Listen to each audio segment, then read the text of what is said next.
धन्यवाद छ धनराजी। पहिलो कुरा त तपाईले लकडाउनकै पिरियडमा यो कार्यक्रम सञ्चालन गर्नुभएकोमा तपाईलाई हार्दिक आभार व्यक्त गर्न चाहन्छु र जोडिने साथी जो जोडिनु भएको छ आजको जुम मिटिङमा उहाँहरूलाई पनि हार्दिक स्वागत गर्न चाहन्छु। साथै कोरोनाबाट मृत्यु हुनुभएका आसाम जिल्लाका दाजुभाइ तथा दिदीबहिनीहरूप्रति हार्दिक संवेदना व्यक्त गर्दै निजका परिवारप्रति गहिरो संवेदना व्यक्त गर्न चाहन्छु र संक्रमित दाजुभाइहरूलाई शीघ्र स्वास्थ्यको लाभको लागि म कामना गर्न चाहन्छु। अब यहाँको विषयवस्तुमा म प्रवेश गर्ने अनुमति चाहन्छु। पहिलो कुरा त के छ भने हामीले दुई तीनवटा कुराहरू बुझ्नु जरुरी छ। पहिलो कुरा के हो भनेपछि विकास हुनुको लागि, वित्तीय व्यवस्थापन गर्नुको लागि, परिणाम अपेक्षित रूपमा हासिल गर्नको लागि र जनतालाई अनुभूति दिनको लागि दुई तीन कुराहरूमा हामीले चाहिँ सोच्नुपर्ने हुन्छ। पहिलो कुरा त के छ भने जति पनि बानीगढी जयगढ गाउँपालिकाले ऐन कानुन नियम नियमावली निर्देशिका र मापदण्ड बनाएको छ त्यहीको पूर्ण रूपमा पालना गर्नुपर्ने हुन्छ। चाहे त्यो बानीगढी स्थानीय निकायको किन्नुहोस्, चाहे अरू स्थानीय निकाय किन्नुहोस्, या प्रदेश सरकारै किन्नुहोस् या संघीय सरकारै किन्नुहोस्, सरस्वती यसो हेर्दाखेरिमा 8-10 वटा ऐन कानुन र नियमावली र निर्देशनहरू बानीगढी जयगढ गाउँपालिकाले बनाएको मैले देखेका छु। तर म यो भन्न चाहदैन कि या मलाई त्यो कुराको पुष्टि गर्ने कुनै आधार छैन त्यहाँ के कुरा नराम्रो भएको छ भनेर। अब यो कुरा तपाई त्यहाँ को चाहिँ लोकल मान्छे भइसकेपछि यो कुरा तपाईलाई बढी जानकारी होला। अब विशेष गरेर जस्तै उदाहरणको लागि बानीगढी जयगढ गाउँपालिकाले तपाईको चाहिँ नि आर्थिक ऐन बनाएको छ। आर्थिक ऐनमा के हुन्छ भनेपछिमा प्रत्येक वर्ष त्यो आर्थिक ऐन बजेट प्रस्तुत गर्ने बेलामा त्यसलाई ल्याइन्छ। त्यो आर्थिक ऐनमा तपाईको चाहिँ नि करका संरचनाहरू, करका शीर्षकहरू, करका दायराहरू के हुनुपर्छ भनेर त्यो ऐन साल बसाली तपाईको पुष्टि गर्ने तरिकाले हुनुपर्छ। त्यो करमा पनि ज्यादती गर्नु हुँदैन, करमा पनि बढीमा बढी से बढी कर लगाउनु हुँदैन। यही नजिकका छिमेकी स्थानीय निकायले कति कर लगाएको छ र करका सम्भावनाहरू कहाँ छन् र कर एग्रेसिभ रूपमा, आक्रामक रूपमा बढी बोझ अथवा बढी दबाब दिएर कहिले लगाउनु पर्ने हुन्छ त्यो पनि परिस्थितिले निर्माण गर्छ। जस्तै अहिले उद्योग धन्दा छैन, कृषिमा काम गर्नु पाएको छैन, मान्छेलाई सिटामिल खानु छैन, अक्सिजन पाएको छैन, यातायात चलेको छैन, यो बेला कुनै पनि सरकारले, तिनै तहका सरकारले करका दरहरू बढाउनु हुँदैन। सम्भव छ भने भएका दरलाई पनि परिमार्जित र संशोधन गरेर घटाउनु पर्छ। मलाई अहिले पैसा चाहियो भन्दैमा जनताको ढाड सेक्ने कामहरू सरकारकामा रहेका नेतृत्व गर्ने साथीहरूले गर्नु हुँदैन। म तपाईलाई उदाहरण दिन्छु छोटकरीमा। गत वर्ष म प्रदेशको अर्थमन्त्री हुँदाखेरि मैले कर लगाएको थिएँ सम्पत्ति कर, भूमि कर, घरवाल कर, व्यवसाय कर, तपाईको चाहिँ नि जडीबुटी र जीवजन्तु कर, सवारी साधन कर, विज्ञापन कर, मनोरञ्जन कर, तपाईको चाहिँ नि पार्किङ शुल्क कर, सेवा दस्तुर लगाएको थिएँ। करका पनि दुईटा प्रकार हुन्छन्, एउटा प्रत्यक्ष कर, एउटा अप्रत्यक्ष कर। भन्नाले एउटा कर हुन्छ, एउटा गैर कर हुन्छ। कर जो प्रत्यक्ष रूपमा लाग्छ, जो गैर कर हुन्छ त्यो तपाईको चाहिँ नि सेवा शुल्क र दस्तुरमा आउँछ। त्यसैले मैले के गरेको थिएँ भने 7वटा प्रदेशको कम्पेरिजन गरेँ, संघीय सरकारको पनि करको संरचना र करको दर र दायरा अध्ययन गरेँ। 7वटा प्रदेशमा र संघीय सरकार भन्दा न्यूनतम मैले करै घटाइदिएँ। कमसे कम मैले गत वर्ष सुदूरपश्चिम प्रदेश सरकारको अर्थमन्त्रीको हैसियतले मैले प्रदेश सभामा बजेट प्रस्तुत गर्दाखेरि करको आम्दानीको तर्फबाट 25% देखि लिएर मैले 100% कर तपाईँको चाहिँ नि मिना गरेको छु, घटाएको छु।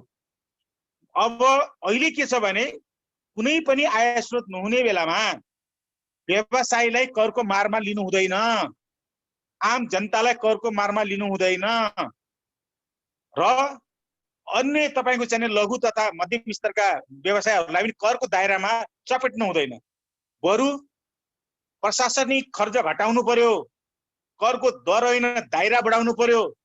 सम्भव छ भने ऐन बनाएर स्थानीय तहले पनि ऋण लिन सक्छ, या आम जनताबाट लिन सक्छ, या संघीय सरकारबाट लिन सक्छ या संघीय सरकारले अनुमति दिएको खण्डमा बाहिरबाट लिन सक्छ। यो करको संरचनामा सीमित हुनु जरुरी छ। अहिले करबाट राहत दिनु पनि सरकारले जनतालाई सहुलियत र जनतालाई छुट दिए बराबर हो। त्यसैले यतातिर ध्यान दिनको लागि म आग्रह गर्न चाहन्छु। त्यस्तै अरु जो ऐन कानुन छ, गाउँपालिकाले कार्य सञ्चालन निर्देशिका बनाएको छ, त्यो निर्देशिका अनुसारमा काम भएको छ कि छैन त, या त सेल्फ मूल्याङ्कन गर्नु पर्यो या कुनै तपाईको एक्सपर्टको टिम लिएर कहाँ कमी कमजोरी छन् त त्यहाँतिर सुधार गर्नुपर्ने जरुरी हुन्छ। त्यस्तै सूचना प्रविधि सम्बन्धी तपाईको चाहिँ प्रयोग सम्बन्धी कार्यविधि बनाएको छ पालिकाले, त्यहीको पालना भएको छ कि छैन। तपाईको शिक्षा सम्बन्धी, विनियोजन ऐन सम्बन्धी, गुनासो सम्बन्धी र स्थानीय निकायको सार्वजनिक सुनाई सम्बन्धी, यी सबै कुरा ऐन सोकेसमा राख्नुको लागि हुँदैन। ऐन पालना गर्नको लागि हुन्छ, ऐन पारदर्शिताको लागि हुन्छ, ऐन न्यायिक हिसाबले तपाईको चाहिने त्यो स्वच्छ छ कि छैन भन्ने हिसाबले हुन्छ, जजमेन्टल हिसाबले पनि राम्रो हुन्छ। यी सबै कुराको पालना गर्दै सार्वजनिक ऐनको कुराहरू, व्यवस्थापनको कुराहरू, वित्त आयोगको ऐनको कुराहरू, स्थानीय तहको सरकार सञ्चालन गर्ने ऐनको कुराहरू, यी सबै कुराको परिपालना गर्यो भने सुशासनको प्रत्याभूति हुन्छ। त्यो सुशासनको प्रत्याभूति हुनुको तात्पर्य के हो भने त्यहाँका स्थानीय तहका जनताले तपाईको चाहिने छिटो छरितो सेवा पाउनु, पारदर्शिता अवलम्बन गरेर स्थानीय तहले जनतालाई न्याय गर्नु र कमसे कम विकास जुन ठाउँमा हुनुपर्ने हो त्यो ठाउँमा विकास भएर अगाडि जानु र मितव्ययताको सिद्धान्त अवलम्बन गरेर बजेटलाई तपाईको चाहिने सम्बन्धित निकायमा खर्च गर्नुपर्ने हुन्छ। अब म यहाँलाई अर्को कुरा, यो मैले तपाईको चाहिने आयतर्फको कुराकानी गरेँ। बजेट बनाउँदाखेरिमा पनि अहिले महत्त्वाकांक्षी बजेट बनाउनु पर्ने आवश्यकतै छैन। त्यो किन छैन भने अहिले कोभिडले अप्ठ्यारो पारेको बेलामा सबै स्रोतहरू सरकारको अथवा स्थानीय तहको त्यो स्रोतहरू कोभिडको रोकथामको लागि र स्वास्थ्यमा स्थानीय सरकारले स्थानीय तहका जनतालाई स्वास्थ्यमा प्रत्याभूति दिनुको लागि, स्वास्थ्यको सुविधामा सेवामा बढोत्तरी गरेर यो रोकथाम संक्रमणको रोकथाम गर्नुको लागि आफ्नो बजेट बढी से बढी त्यहाँ गर्नुपर्ने हुन्छ। अहिले त तपाईको पहिलो के अरे लहर आयो कोभिडको, दोस्रो लहर यत्रो भयङ्कर आइराखेको छ, अझै तेस्रो चौथो पाँचौं पनि आउन सक्ने सम्भावना छ। किनभने यो कोभिडले गर्दाखेरिमा कोभिडको जो चाहिँ जीवाणु छ त्यसले परिवेश अनुसारमा आफूलाई परिवर्तन गरेर राखेको छ अरे। अब हामीले त्यो बेला यो बेलामा अहिलेबाट तयारी गरेनौँ भनेपछिमा अझ अर्को समस्या हामीले झेल्नुपर्ने हुन्छ। अब अर्को कुरा के छ भनेपछिमा यी सबै वडाहरूमा समान तरिकाले बजेट दिने कि वडाको जनसङ्ख्या, वडाको भूगोल, गरिबी निवारणको संख्या, रोजगारीको तपाईको रोजगारीमा आबद्धताको संख्या, विकासमूलक निर्माणको तपाईको चाहिने के अरे प्रगतिको के अरे प्रतिशत, यी सबै निवालेर बजेटको विनियोजन गर्दाखेरिमा यो न्यायिक दृष्टिकोणले राम्रो हुन्छ। मैले गत वर्षमा पनि बाजुरा, अछाम, बझाङ, दार्चुला यी चारवटा जिल्लालाई बढी भार दिएर हामीले चाहिँ नि बजेट विनियोजन गर्ने गरेका थियौं। केन्द्रीय तथ्याङ्क विभागसँग तपाईँको त्यहाँको स्ट्याटिकल डेटा हुन्छ, त्यो डेटामा जिरो सेभर भन्ने हुन्छ, अथवा वर्ष दिनभरि काम गरिकन जहिले 1 रुपैयाँ बचाउन सक्दैन, that people included in a zero shaver, हैन, बचतै गर्न नसक्ने मान्छे, र त्यहीको प्रतिशत त्यो जिल्लामा कति छ, त्यो स्थानीय निकायमा कति छ, र त्यो वडामा कति छ, त्यो हिसाबले मानव विकास सूचकाङ्क कति छ, अनि तपाईको चाहिने मल्टी पावर्टी डाइमेन्सन इन्डेक्स कति छ, तपाईको राष्ट्र सङ्कलन हुन सक्ने भार कति छ, टोटल बजेटमा स्थानीय तहको तपाईको चाहिने वित्तीय स्रोत अथवा राष्ट्र सङ्कलन गर्ने तहको हैसियत अथवा क्षमता कति छ, यी सबै कुरालाई ध्यान दिएर हामीले अगाडि बढ्नुपर्ने हुन्छ। त्यसैले बानीगढी जयगढ गाउँपालिकामा 6 वटा वार्ड रहेका छन्। 6 वटा वार्डमा सबैभन्दा बढी जनसङ्ख्या कहाँ छ, सबैभन्दा बढी भूगोल कहाँ छ, सबैभन्दा बढी तपाईको कर नउठ्न सक्ने र कर उठ्न सक्ने कहाँ छ, कहाँ तपाईको विकासको सूचकाङ्क कहाँ छ, खानेपानी कहाँ छ, सिँचाइ कहाँ छ, तटबन्धन कहाँ छ, स्वास्थ्य सेवाहरू कहाँ छ, कृषि उपजहरू कहाँ छ, हैन, यी सबै कुरालाई ध्यानमा दिएर एउटा मापदण्ड तयार गर्नु पर्यो। त्यो मापदण्डको आधारमा प्रत्यक्ष जनतालाई समन्यायिक दृष्टिकोणले आर्थिक समानतामा ल्याउनुको लागि बजेट विनियोजन गर्नुपर्छ। अब हाम्रो पोलिटिकल सिनारियो नेपालमा के छ भने जहाँ नेताको सोर्स फोर्स बढी हुन्छ, जहाँ पावरवाला नेता र पहुँचवाला नेता कहाँ छन्, जहाँ तपाईँको चाहिने बजेट नजानुपर्ने ठाउँमा पनि बजेट गइराखेको हुन्छ। कतिपय अवस्थामा सङ्घ सरकारको बजेट पनि त्यही योजनामा जाने, प्रदेश सरकारको पनि त्यहीमा जाने, गाउँपालिकाको पनि त्यहीमा जाने, डुप्लिकेट ट्रिप्लिकेट हुने पनि सम्भावना भइराखेको हुन्छ। त्यसैले यी विकृतिहरू, यी विसङ्गतिहरू, यी त्रुटिहरूलाई रोकथाम गर्नुपर्ने पनि त्यति जरुरी हुन्छ। अहिले हामीलाई वित्तीय स्रोत भनेको त तपाईँको चाहिने एकदमै आर्जन गर्नु अप्ठ्यारो छ। एकातिर राजस्व कम उठ्नु, अर्कोतिर बजेट तपाईँको चाहिने डुप्लिकेट ट्रिप्लिकेट तरिकाले चाहिने विनियोजन हुनु। तेस्रो कुरा अझ उपभोक्ता समितिले पनि कतिपय अवस्थामा उपभोक्ता समिति पनि अपवादको रूपमा विवादित भइराखेका छन्। त्यो विवाद किन आइराखेको छ त? त्यो विवादको समाधान कसरी हुनुपर्यो त? योजना हामीले अगाडि बढाउँदाखेरिमा केन्द्रबाट अगाडि बढाउने कि तपाईँको चाहिने के अरे उपभोक्ता समितिबाट बढाउने कि, यी सबै कुरालाई निहालेर, यी सबै कुरालाई तपाईँको जजमेन्ट गरेर एउटा मापदण्ड बनाउनु जरुरी छ। त्यहाँ उपाध्यक्षले, त्यहाँ अध्यक्षले, त्यहाँ तपाईँको कार्यपालिकाले जे मन लाग्यो त्यो निर्णय गर्ने होइन। त्यस्तो बेलामा पनि एउटा मापदण्ड तयार गर्नु पर्यो। कुन भूगोलमा, कुन विकासको सूचकाङ्कमा कुन वडा कहाँलाई ल्याकअप छ, कहाँ त्यो तलतिर परेको छ, त्यसलाई कसरी माथि उकास्नु पर्यो, के काम गर्नु पर्यो, त्यो एक वर्षको योजनाले मात्र सम्भव हुँदैन।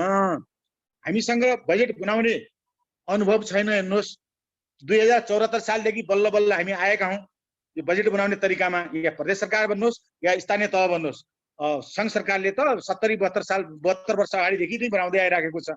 अब त्यहाँ के छ भनेपछिमा हामीले सोर्स फोर्सको आधारमा, हामीले ट्रिप्लिकेटको आधारमा, हामीले नचाहिँदो तरिकालाई र कार्यकर्ता खुस गर्ने आधारमा, राजनीतिक पहुँचको र तपाईँ दलगतको आधारमा नभएर समन्यायिक दृष्टिकोणको आधारमा बजेटमा योजना समावेश गरेर यदि ती बजेटमा समावेश भएका योजनालाई पारदर्शिता, आर्थिक अनुशासन, सुशासन अनि तपाईँको चाहिने ऐन कानुनको पूर्ण रूपमा पालना गरिकन अगाडि बढाउने हो भनेपछिमा पक्कै पनि स्थानीय तहका जनताले लाभ पाउँछन्। त्यो योजना एकै वर्षमा समाप्त हुन सक्छ, त्यो योजना 3 वर्षमा पनि समाप्त हुन सक्छ, त्यो योजना पञ्चवर्षीयमा पनि समाप्त हुन सक्छ। अब समस्या के छ भने स्थानीय तहको 1 वर्षीय बजेट लिएर आउँछन्, क्रमागतमा मात्रै राख्छन्। त्यसो हुँदै होइन। हाम्रो जस्तो जो थर्ड अन्डर डेभलपमेन्ट कन्ट्री भन्छ, पछाडि परेको अविकसित र विकासोन्मुख जो मुलुक छ, त्यस्तो मुलुकलाई सही तरिकाले बजेट विनियोजन गर्ने हो भनेपछिमा हामीले के अरे तपाईँको 3 इयर प्लान र 5 इयर प्लान ल्याउनु जरुरी छ। अझै भन्ने हो भने 10 इयर्स र 25 इयर्समा पनि जानु जरुरी छ। 1 वर्षको बजेटले त्यो त सामान्य क्राइसिस म्यानेजमेन्ट मात्रै गर्ने हो। यदि साँच्चै जनतालाई विकासमा सामेल गर्ने, विकासमा अनुमति दिने र विकासका सूचकाङ्कलाई माथि लिएर गरिबी निवारण गर्ने र हामीले चाहिँ पूर्वाधारमा विकास गर्ने हो भने कमसे कम पनि 5 वर्षको रणनीतिक कार्यक्रम लिएर त्यो पिरियडिकल प्लान बनाउनु पर्ने हुन्छ। अहिलेसम्म गाउँपालिकाले आफूले पुरै 100% बजेट, 90% बजेट, 80% बजेट तपाईँको जुन पुँजीगत खर्च, चालुगतको त अब कर्मचारीको वर्षको दिनमा कति खर्च लाग्ने हो, कति अनुदान दिने हो, कति के गर्ने हो त्यसमा गइहाल्यो। तर विकासको लागि राखेको बजेट पनि 80%, 70%, मोर देन 60%, 90%, 80% को एराउन्डमा एकै वर्षमा ती योजना सम्पन्न हुने ठाउँमा बजेट विनियोजन गरेको हुन्छ। त्योले विकास सम्भव हुँदैन। ती योजनामा बजेट त्यसरी जानु भनेको के हो भने we only try to maintain the public expectation within a year. 1 वर्षमा जनताको अपेक्षा कसरी पूर्ति गर्न सकिन्छ भनेर अल्पकालीन क्राइसिस म्यानेजमेन्टको गर्नको लागि मात्रै मेरो टाउकोमा आइहाल्यो। सरकारले केही गरेन भन्ने, ल योजना हालिदियो भनेपछि माग्ला चुप्प लागेन त विवाद नआउला भनेर यो के भने अलिकति झाडा टार्ने काम अथवा अप्ठ्यारो तरिकाले मलाई गाह्रो गर्ने हो कि भनेर चुप्प लगाउने काम यसरी होइन। नेता भइसकेपछि सरकारमा आइसक्यो भनेपछिमा गाली खानु पर्यो। तर गाली के को खानु पर्यो, सही गर्दै पनि गाली दिन्छन् भने खानु पर्यो, गलत गर्नु पर्दैन। गलत गरेर गाली खानुहुन्छ भने त्यो त आत्मसमीक्षा गर्दै सुधार्ने तरिकाले जानु पर्यो। मेरो भन्नु खोजेको के हो भने 1 वर्ष बजेटको वार्षिक कार्यक्रमले विकासका सूचकाङ्क माथि उठ्दैन। त्यसको लागि मिनिमम 5 इयर्स बनाउनु पर्यो, भएन भने 3 इयर्सको प्लान बनाउनु पर्यो। तबै मात्रै हाम्रो रिसोर्सको मोबिलाइजेसन, सदुपयोगिता र त्यसको चाहिँ परिणाम आउन सक्छ। अब 1 वर्षमा कुनै योजना मानौ 1 करोडको लाग्ला, उसले 1 करोड आज हाल्न सक्दैन। यो वर्ष उसले 20 लाख हाल्न सक्छ। 20 लाख हाल्न सक्यो भने 20 पञ्चवर्षीमा त जानु पर्यो नि त। या तपाईको चाहिँ नि त्यो हो कि नहोस् यो विवाद गर्न लागे, यहाँ धरै जनताहरू र नेताहरू किचेलो गर्न लागे, यति 20 लाख हालिदियो भनेपछि गरे गर, नभए ठिकै छ, नभए अर्को सरकार आउला या अर्को मान्छे आउला, हाम्रो त यो अब चुनावी वर्ष आउँदैछ भनेर यही तरिकाले तपाईको चाहिँ टाउकोमा हात राखिन बजेटमा विनियोजन रकम गर्ने हो भने हुँदैन, दुरुपयोग हुन्छ, कार्यक्रम अलपत्र पर्छन्, प्रत्येक वर्ष नयाँ नयाँ कार्य परिवर्तन। ती त के हो भनेपछि आमा बाबु नभएका अनाथ आमा बाबु भएका जस्ता आयोजना हुन जान्छन्। त्यसले के गर्छ भने एकातिर त्यो वित्तीय स्रोत दुरुपयोग हुन्छ, अर्कोतिर के हुन्छ भने जनताले त्यो परिणाम प्राप्त गर्न सक्दैन। अर्को कुरा के हुन्छ भनेपछि अझ अर्को वर्ष अर्को सिराबाट त नयाँ बजेट विनियोजन गर्नुपर्ने हुन्छ। यसैले वित्तीय स्रोतको दुरुपयोग गर्नको लागि पनि रोक्नुपर्ने जरुरी मैले देखेको छु। यो वित्तीय स्रोतको दुरुपयोग भन्नाले कसैले भ्रष्टाचार गर्यो भनेर होइन कि हाम्रो नीतिगत रूपमा, हाम्रो प्लानिङगत रूपमा, योजनागत रूपमा हामीले कार्यक्रमलाई अगाडि नबढाउन सकेको कारणले गर्दाखेरिमा यी कुराहरूको ल्याप्सेस हुन जाने हो। त्यसैले त्यहाँ भएका राजनीतिक कर्मीहरूले, त्यहाँ भएका जनताहरूले, त्यहाँ भएका सञ्चार माध्यमहरूले, त्यहाँ भएका युवाहरूले, त्यहाँ भएका बौद्धिक जमातहरूले, प्रशासनिक निकायका कर्मचारीहरूले र सरकारमा बसेका स्थानीय तहको सरकारमा बसेका साथीहरूले के गर्नुपर्छ भने सबैको राय सुझाव लिएर सबैलाई खुश गर्ने होइन, बजेटको उचित बाँडफाँड, आवश्यकता र प्राथमिकता डिटरमाइन गर्नु पर्यो। हाम्रो यो वर्षको प्राथमिकता के छ त? रोड बनाउनु होइन। यो वर्षको प्राथमिकता हाम्रो चाहिने तपाईको तटबन्धन मात्रै होइन। यो वर्षको प्राथमिकता हाम्रो चाहिने कृषि मात्रै होइन। यो वर्षको प्राथमिकता के हुनुपर्छ भने बजेटको कोभिडलाई परास्त गर्ने। हाम्रा मेन पावर स्वास्थ्य चौकीमा कति छ, स्वास्थ्य उपकरणहरू कति छ, स्वास्थ्यमा तपाईको चाहिने अरू तपाईँ पूर्वाधारमा के गर्नुपर्ने हो, र त्यसपछि हामीले कृषिलाई जहाँ जीविका उपार्जन निर्वाह गरिन्छ त्यसपछि अरू कुरालाई। यो मानिसको चोला बाँचिरह्यो भने, मानिसको जीवन अनन्तकालसम्म रह्यो भने त विकास त अर्को वर्ष पनि गरौली। त्यसैले प्रत्येक वर्षमा सरकारका प्राथमिकता परिवर्तन हुन सक्छन्, तर ती जनताको लागि समयको आवश्यकता अनुसारमा।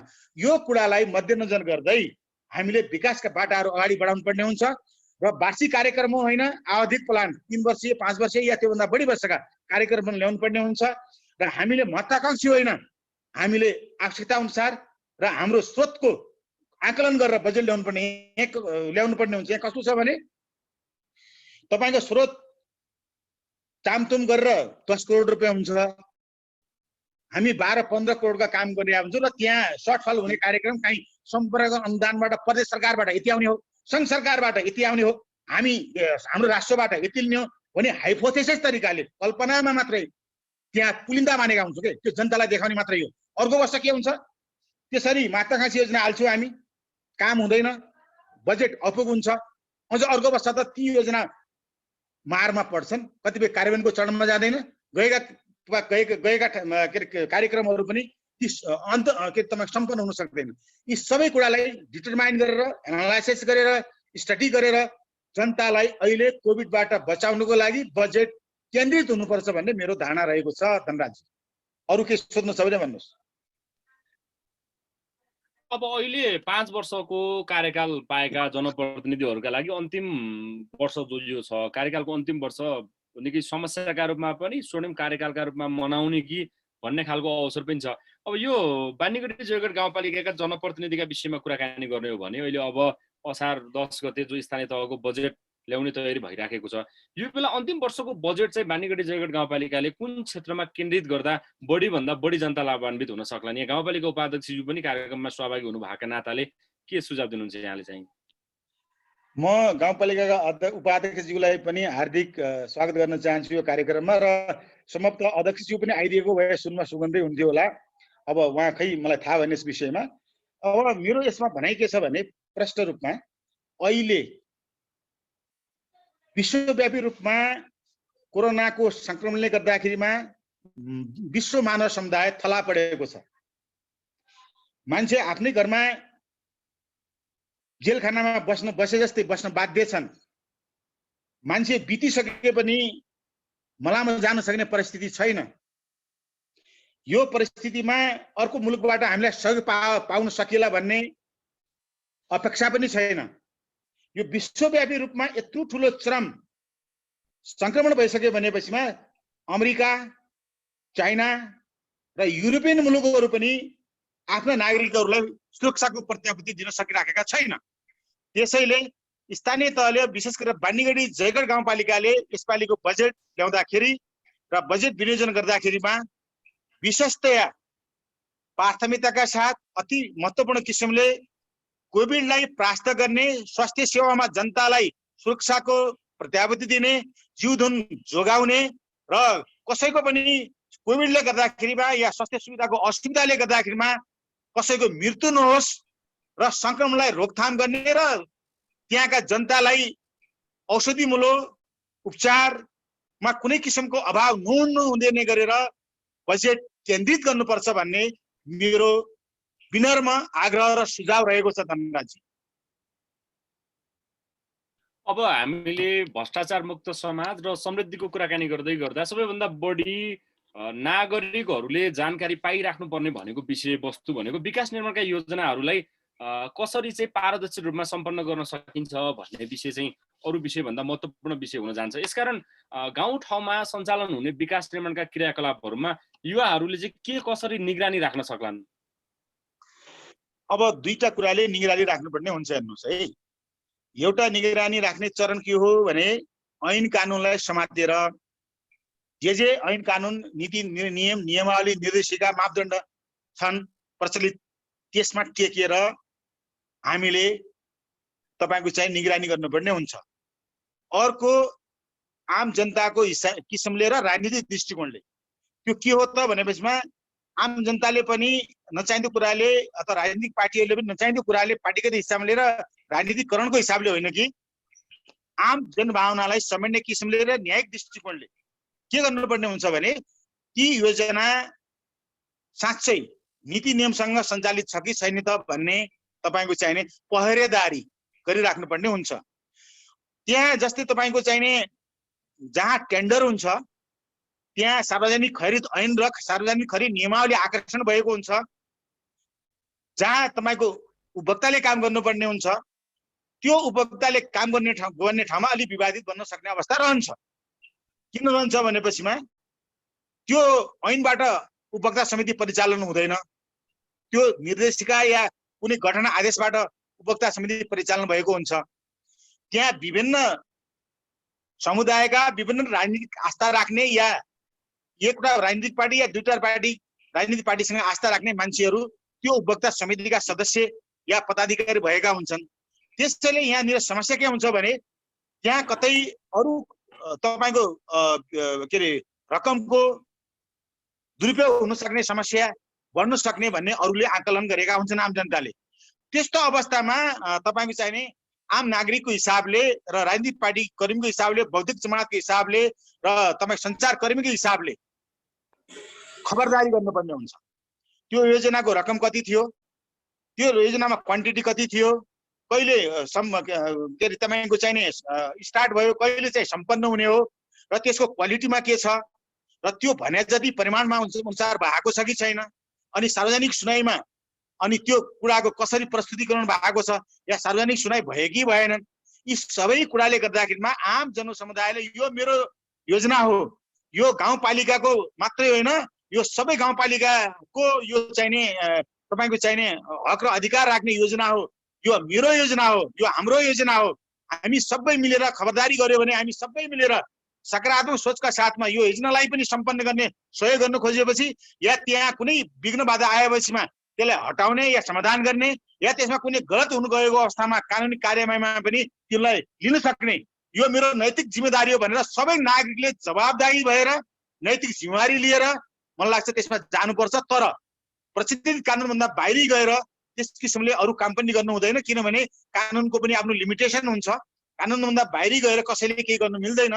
कुनै गएर कसै ठेकादारले या उपभोक्ता समितिले या कोही व्यक्तिले समूहले समुदायले गलत गरेको अवस्थामा त्यसलाई पिट्ने त्यसलाई कारबाही त्यहाँ तपाईँको चाहिँ गाली गर्ने त्यो होइन।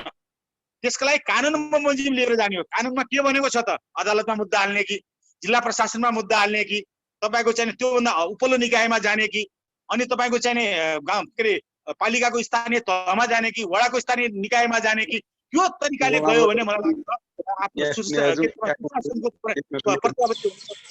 त्यसमा सबै सजग र सतर्क भएर सबैले आफ्नो त्यसको चाहिँ अभिभावकत्व ग्रहण गर्नुपर्ने हुन्छ। त्यो अवस्थामा मात्रै मलाई के लाग्छ भने सुशासनको प्रत्याभूति हुन सक्छ। धनराजजी कार्यक्रममा अन्य साथीहरूले पनि यहाँप्रति केही गुनासोहरू राख्ने कुरा गर्नुभएको छ। बानीगढी जयगढ गाउँपालिकाको सन्दर्भमा विशेष गरी बानीगढी जयगढ गाउँपालिकालाई भ्रष्टाचार मुक्त बानीगढी जयगढ गाउँपालिका बनाउने यो अभियान अन्तर्गत यी कुराहरूसँग सम्बन्धित विषयवस्तुमा मात्रै प्रश्न राखिदिनका लागि म साथीहरूलाई अनुरोध गर्न चाहन्छु।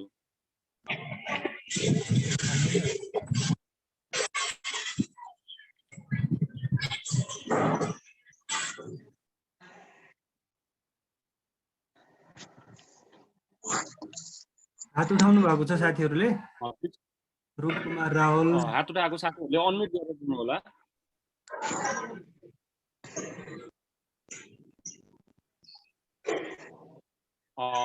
विष्णु खड्का भाइले पनि के प्रश्न राख्ने इच्छा व्यक्त गर्नुभएको थियो। विष्णु भाइ राखौँ है।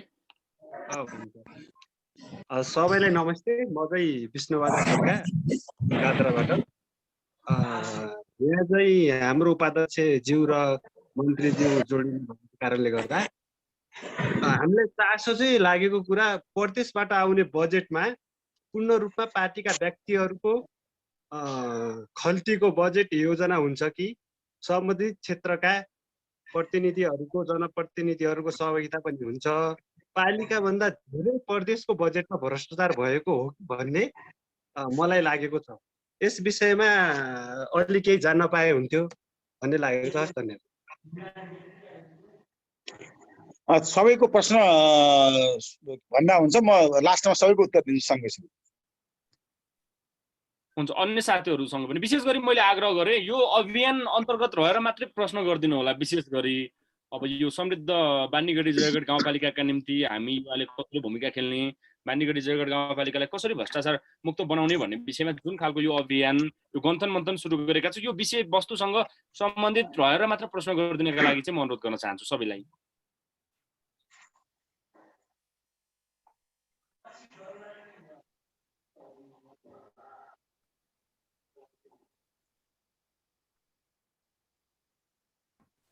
हात उठाउनु भएको साथीहरू बोल्नुस् एक एक गरेर। धनराजजी हजुर, म के अलि प्रश्न त होइन है, मेरो अलिकति एक सुझाव छ। हजुर राख्दा हुन्छ? हुन्छ, नाम चाहिँ भन्नु न है। नमस्कार है, म रूपक राहुल बानीगढी 5 सुङ्गालीबाट हो। हाल म यहाँ काठमाडौँ बसिरहेको छु होइन। सबभन्दा पहिला त भिडियो भिजिबल गरिदिनु न। भिजिबल छैन? छ सर, भिजिबल छ, भिजिबल छ। सबभन्दा पहिले त सजगको के अरे टिमलाई म बधाई दिन चाहन्छु होइन। जुन तपाईँहरूले यो चाहिँ सुरुवात गर्नुभएको छ भ्रष्टाचार विरोध सम्बन्धी अभियान भनेर, एकदमै खुसी लागेको छ हामीलाई। सबभन्दा पहिले धनराजजीलाई र ताराजीलाई म धन्यवाद भन्न चाहन्छु। अब यसमा सबै धेरै कुराहरू त पहिलेदेखि आइ नै सके होइन। अब जस्तै हाम्रो आदरणीय पूर्ण अङ्कलले पनि धेरै ब्रिफिङ गरिसक्नुभयो धेरै कुराहरूमा। अब भ्रष्टाचार के हो, कसरी हुन्छ होइन, सबै कुराहरू चाहिँ अब भनिराख्नुपर्ने जस्तो लागेन। मैले यसमा जस्तै यसलाई चाहिँ कम गर्नको लागि के गर्न सकिन्छ होला भन्ने उसमा अलिकता मेरो एउटा दुईटा पोइन्टमा सुझाव छ। जस्तै अब अहिले यो डिजिटलाइजेसनको युगमा अब अहिले हाम्रो बानीगढी जयगढ गाउँपालिका पनि एउटा वेबसाइट क्रिएट गरेर रहेछ क्या, त्यो आफ्नो एउटा पर्सनल वेबसाइट रहेछ। अब त्यसमा चाहिँ तपाईँको के छ भन्दाखेरि डाटाहरू अपडेट छैनन् क्या। त्यसलाई चाहिँ अलि अध्यावधिक गर्नु पर्यो, डाटा अपडेट गर्नु पर्यो। जस्तै कुनै पनि विकास योजनाहरूको बजेटहरू बाँडफाँड भएको छ। एक गेमान ठकुल्लाले म्युट गरिदिनुस् है। सुरु गर्नु तपाईँ।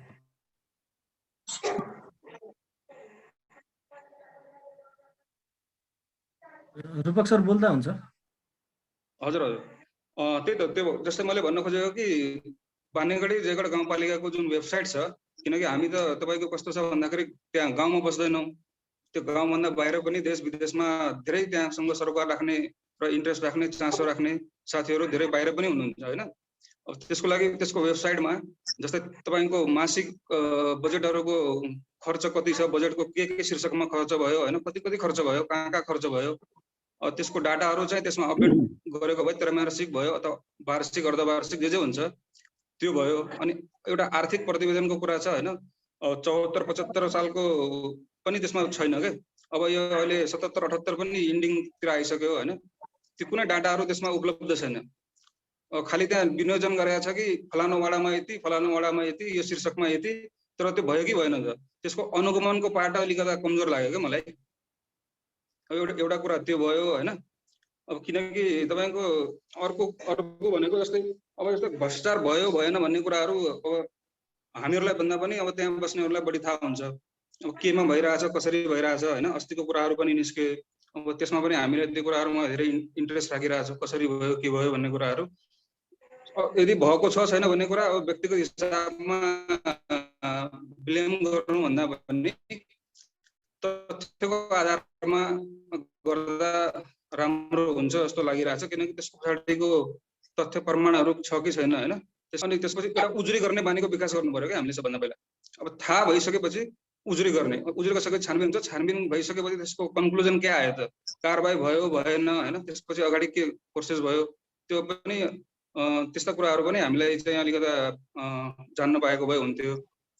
अब अरू खासै मेरो भन्नुपर्ने कुरा के छ तपाईँको कुरा मैले बुझेँ। अहिले खासमा रूपकजी अहिले चाहिँ खासमा अर्थमन्त्रीज्यूले 4 बजे पूर्वको मात्रै हामीलाई समय उपलब्ध गराउनु भएको कारणले पूर्व अर्थमन्त्रीज्यूसँगका धारणाहरूको कुरा हो। तपाईँको सुझाव पनि एकदम मानसिक छ, त्यसलाई हामी पछि कार्यक्रमको अन्त्यतिर जोडौँला। अहिले चाहिँ पूर्व अर्थमन्त्री अर्थविदका रूपमा जो आज हामीले कार्यक्रममा प्रमुख वक्ताका रूपमा निम्ति आएका छौँ आदरणीय व्यक्तित्व झपट बोराज्यूलाई, उहाँप्रति केही धारणा गुनासा उहाँबाट लिन चाहेको सुझावहरूका विषयमा उहाँलाई प्रश्न गर्नका लागि मैले आग्रह गरेको हुँ। उहाँसँग व्यक्तिगत केही कुराहरू छ भने यो हाम्रो अभियानसँगै जोडेर प्रश्न गर्नुपर्ने खालका विषयहरू छ भने राख्नु होला। अरू हाम्रो सुझावहरू हामी अन्तिममा फेरि युवाहरू बसेर सल्लाह गर्छौँ। आज मेरो है, मैले खासै गुनासोहरू त खासै केही पनि छैन। म खासै अभियानसँग मात्रै सम्बन्धित भएर कुरा गर्न खोजेको मात्रै होइन। अब एउटा सुझाव चाहिँ दिनुपर्ने त्यो थियो। हुन्छ, धन्यवाद छ तपाईलाई। पनि जोड्दै गरौँला। ल, अर्को एकजना साथी बोल्दै हुनुहुन्थ्यो। धनराज भाइ, म इन्द्र सर। इन्द्र दाइ हजुर। मन्त्रीज्यूलाई पनि बान्नेगढीको भ्रष्टाचार मुक्त अभियानमा उपस्थित हुनुभएकोमा धन्यवाद। साथै गाउँपालिका उपाध्यक्ष पनि हाम्रो यो अभियानमा जोडिनु भएको छ, उहाँलाई पनि धन्यवाद। विशेष गरी म मन्त्रीज्यूलाई एक प्रश्न के गर्न चाहन्छु भने, अब उहाँ हाल त मन्त्रीमा हुनुहुन्न, तैपनि मैले उहाँले त्यो ठाउँमा काम गरेको हुँदा, त्यो ठाउँमा अनुभव गरेको हुँदा म उहाँलाई के जोड्न चाहन्छु भने, योभन्दा अगाडिको जुन पनि बजेटहरू आए, प्रदेशको बजेटमा धेरै भ्रष्टाचार भयो भन्ने कुराहरू पनि भयो। तर प्रदेशको बजेटमा भ्रष्टाचार हुँदाखेरि उपभोक्ता समिति मन्त्रीज्यूको तोक लागेको मान्छे मात्र यो भनौँ न डिभिजन कार्यालयले दर्ता गरेको हुने रहेछ भन्ने कुराहरू पनि धेरै आए। तर त्यसभन्दा पछि यो स्थानीय तहलाई प्रदेशको बजेटमा अनुगमन गर्न किन दिएन भन्ने कुरा म विशेष राख्न चाहन्छु। साथै यो बजेट प्रदेशलाई माग्ने बजेट पनि वाडादेखि पालिका स्तरबाट गएको भए राम्रो हुन्छ कि भन्ने मेरो चाहना हो। किनभने वाडाले त्यो बजेट आवश्यक छ कि छैन, त्यो योजना आवश्यक छ कि छैन भनेर छनौट गरेर पठाउँदा कस्तो हुन्छ होला भन्ने लागेको छ। त्यस्तै गरी उपाध्यक्षज्यूलाई म के भन्न चाहन्छु, अब उपाध्यक्षज्यूलाई पछि नै कुरा गरौँला। अहिले चाहिँ खास गरेर मन्त्रीज्यूको टाइम नै कम भएको हुँदाखेरि मन्त्रीज्यूलाई सोधेको प्रश्न त्यही हो। हुन्छ, हाम्रो विशेषको सीमा जो छ त्यो सीमाभित्रै प्रश्न गरिदिनका लागि मैले अनुरोध गरेँ। हाम्रो यो अभियान भन्दा बाहिरको विषयवस्तुका बारेमा प्रश्न नगरिदिनका लागि पनि म अनुरोध गर्छु यहाँहरूलाई। अन्य साथीहरूको के छ धारणा, आफ्नो सुझावहरू, केही प्रश्नहरू छ भने राख्न सक्नुहुन्छ यो अभियानसँग जोडिएका कुराहरू बारे।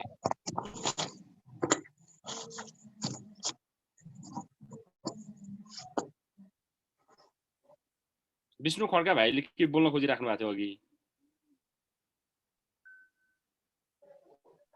मैले त बोलिसकेँ त दाइ। ओके, तारा प्रसाद पाण्डे दाइ के भन्दै हुनुहुन्थ्यो हजुरले पनि?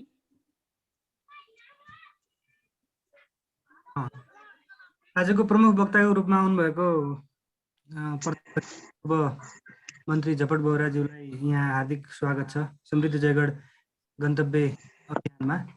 र उहाँको सुनियो। तर वास्तवमा हामी जयगढका जयगढ गाउँपालिकाका युवा साथीहरू जुन यस अभियानमा जोडिएका छौँ, यो अभियान हामीले सुरु गरेका छौँ। यसमा युवाहरूलाई तपाईँले युवाहरूबाट भ्रष्टाचारमुक्त बान्नीगढी गाउँपालिका निर्माण गर्नका लागि युवाहरूबाट कस्तो खालको भूमिका निर्वाह गर्न जरुरी छ, युवाहरूबाट कस्तो खालको अपेक्षा गर्नुहुन्छ र युवाहरूका बिचमा भएका समस्याहरू के हुन्, युवाहरूलाई सुधार्नुपर्ने कुराहरू के हुन् र युवाहरूले कस्तो खालको गतिविधिहरू गर्यो भने समाजका लागि फाइदा हुन्छ, या के सल्लाह निर्देशन या तपाईँको अनुभवले के बताउँछ, त्यो कुरा चाहिँ हामीले बुझ्न खोजेको हो। वास्तवमा यसबारेमा तपाईँबाट प्रष्ट धारणा दिइदियो भने म खुसी हुन्छु।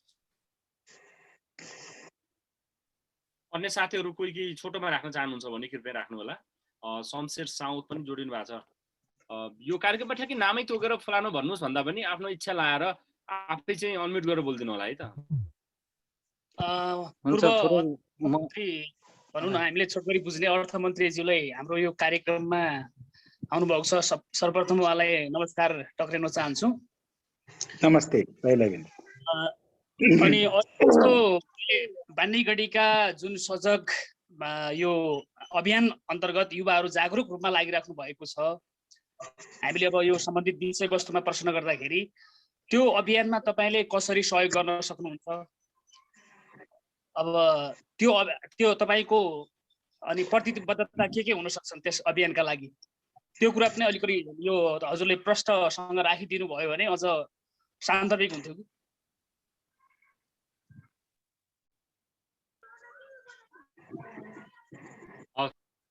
धन्यवाद हजुरलाई। अरू साथीहरू के छ भने यहाँहरूले पनि राख्नु होला छोटोमा, समय सीमा अलिकति कम छ हामीलाई। हुन्छ, थोरै म पनि राख्न चाहन्छु। आज उपस्थित सम्पूर्ण सरहरूलाई नमस्कार। म खेमराज। एकछिन रोकेँ है मैले। खेमराज ठकुल्ला भाइ, अडियो बन्द गरिदिनु त। खेमराज आउनु भएको थियो। हेलो खेमराज, अडियो बन्द गर्नु न तपाईँको। ओके खेमराज बोल्नुहोस्। हजुर म खेमराज ओझा, घर बान्नीगढी जयगढ गाउँपालिका वडा नम्बर 6 दर्ना। जुन भ्रष्टाचार अन्त्यका लागि हामी युवाहरूले, अब अतिथिज्यू पनि यो विषयमा विज्ञ हुनुभएको कारणले गर्दा हामीले भ्रष्टाचार मौलायो भन्ने धेरै सुनिन आएकोमा अब यसलाई जरैबाट उखाल्नको लागि हामी युवाहरूले के गर्न सक्छौँ र युवाहरूको भूमिका के हुन्छ, पालिकाभरिका युवाहरूले एउटा यो अभियान सञ्चालन गरेर हामीले यसरी संयुक्त रूपमा एउटा खालको सिकाइ पनि भएको छ यहाँबाट। अब यसैमा अतिथिज्यूले पनि हामी आफ्नो अनुभव राखेर हामीले के गर्न सक्छौँ र भोलि भ्रष्टाचार मुक्त कसरी बनाउने र यसलाई जरैदेखि कसरी उखेल्न सक्छौँ भन्ने विषयमा पनि उहाँले थोरै सुझाव सल्लाह राखिदिनु भएकोमा राखिदिनु होला भन्ने भनाइ छ। हुन्छ।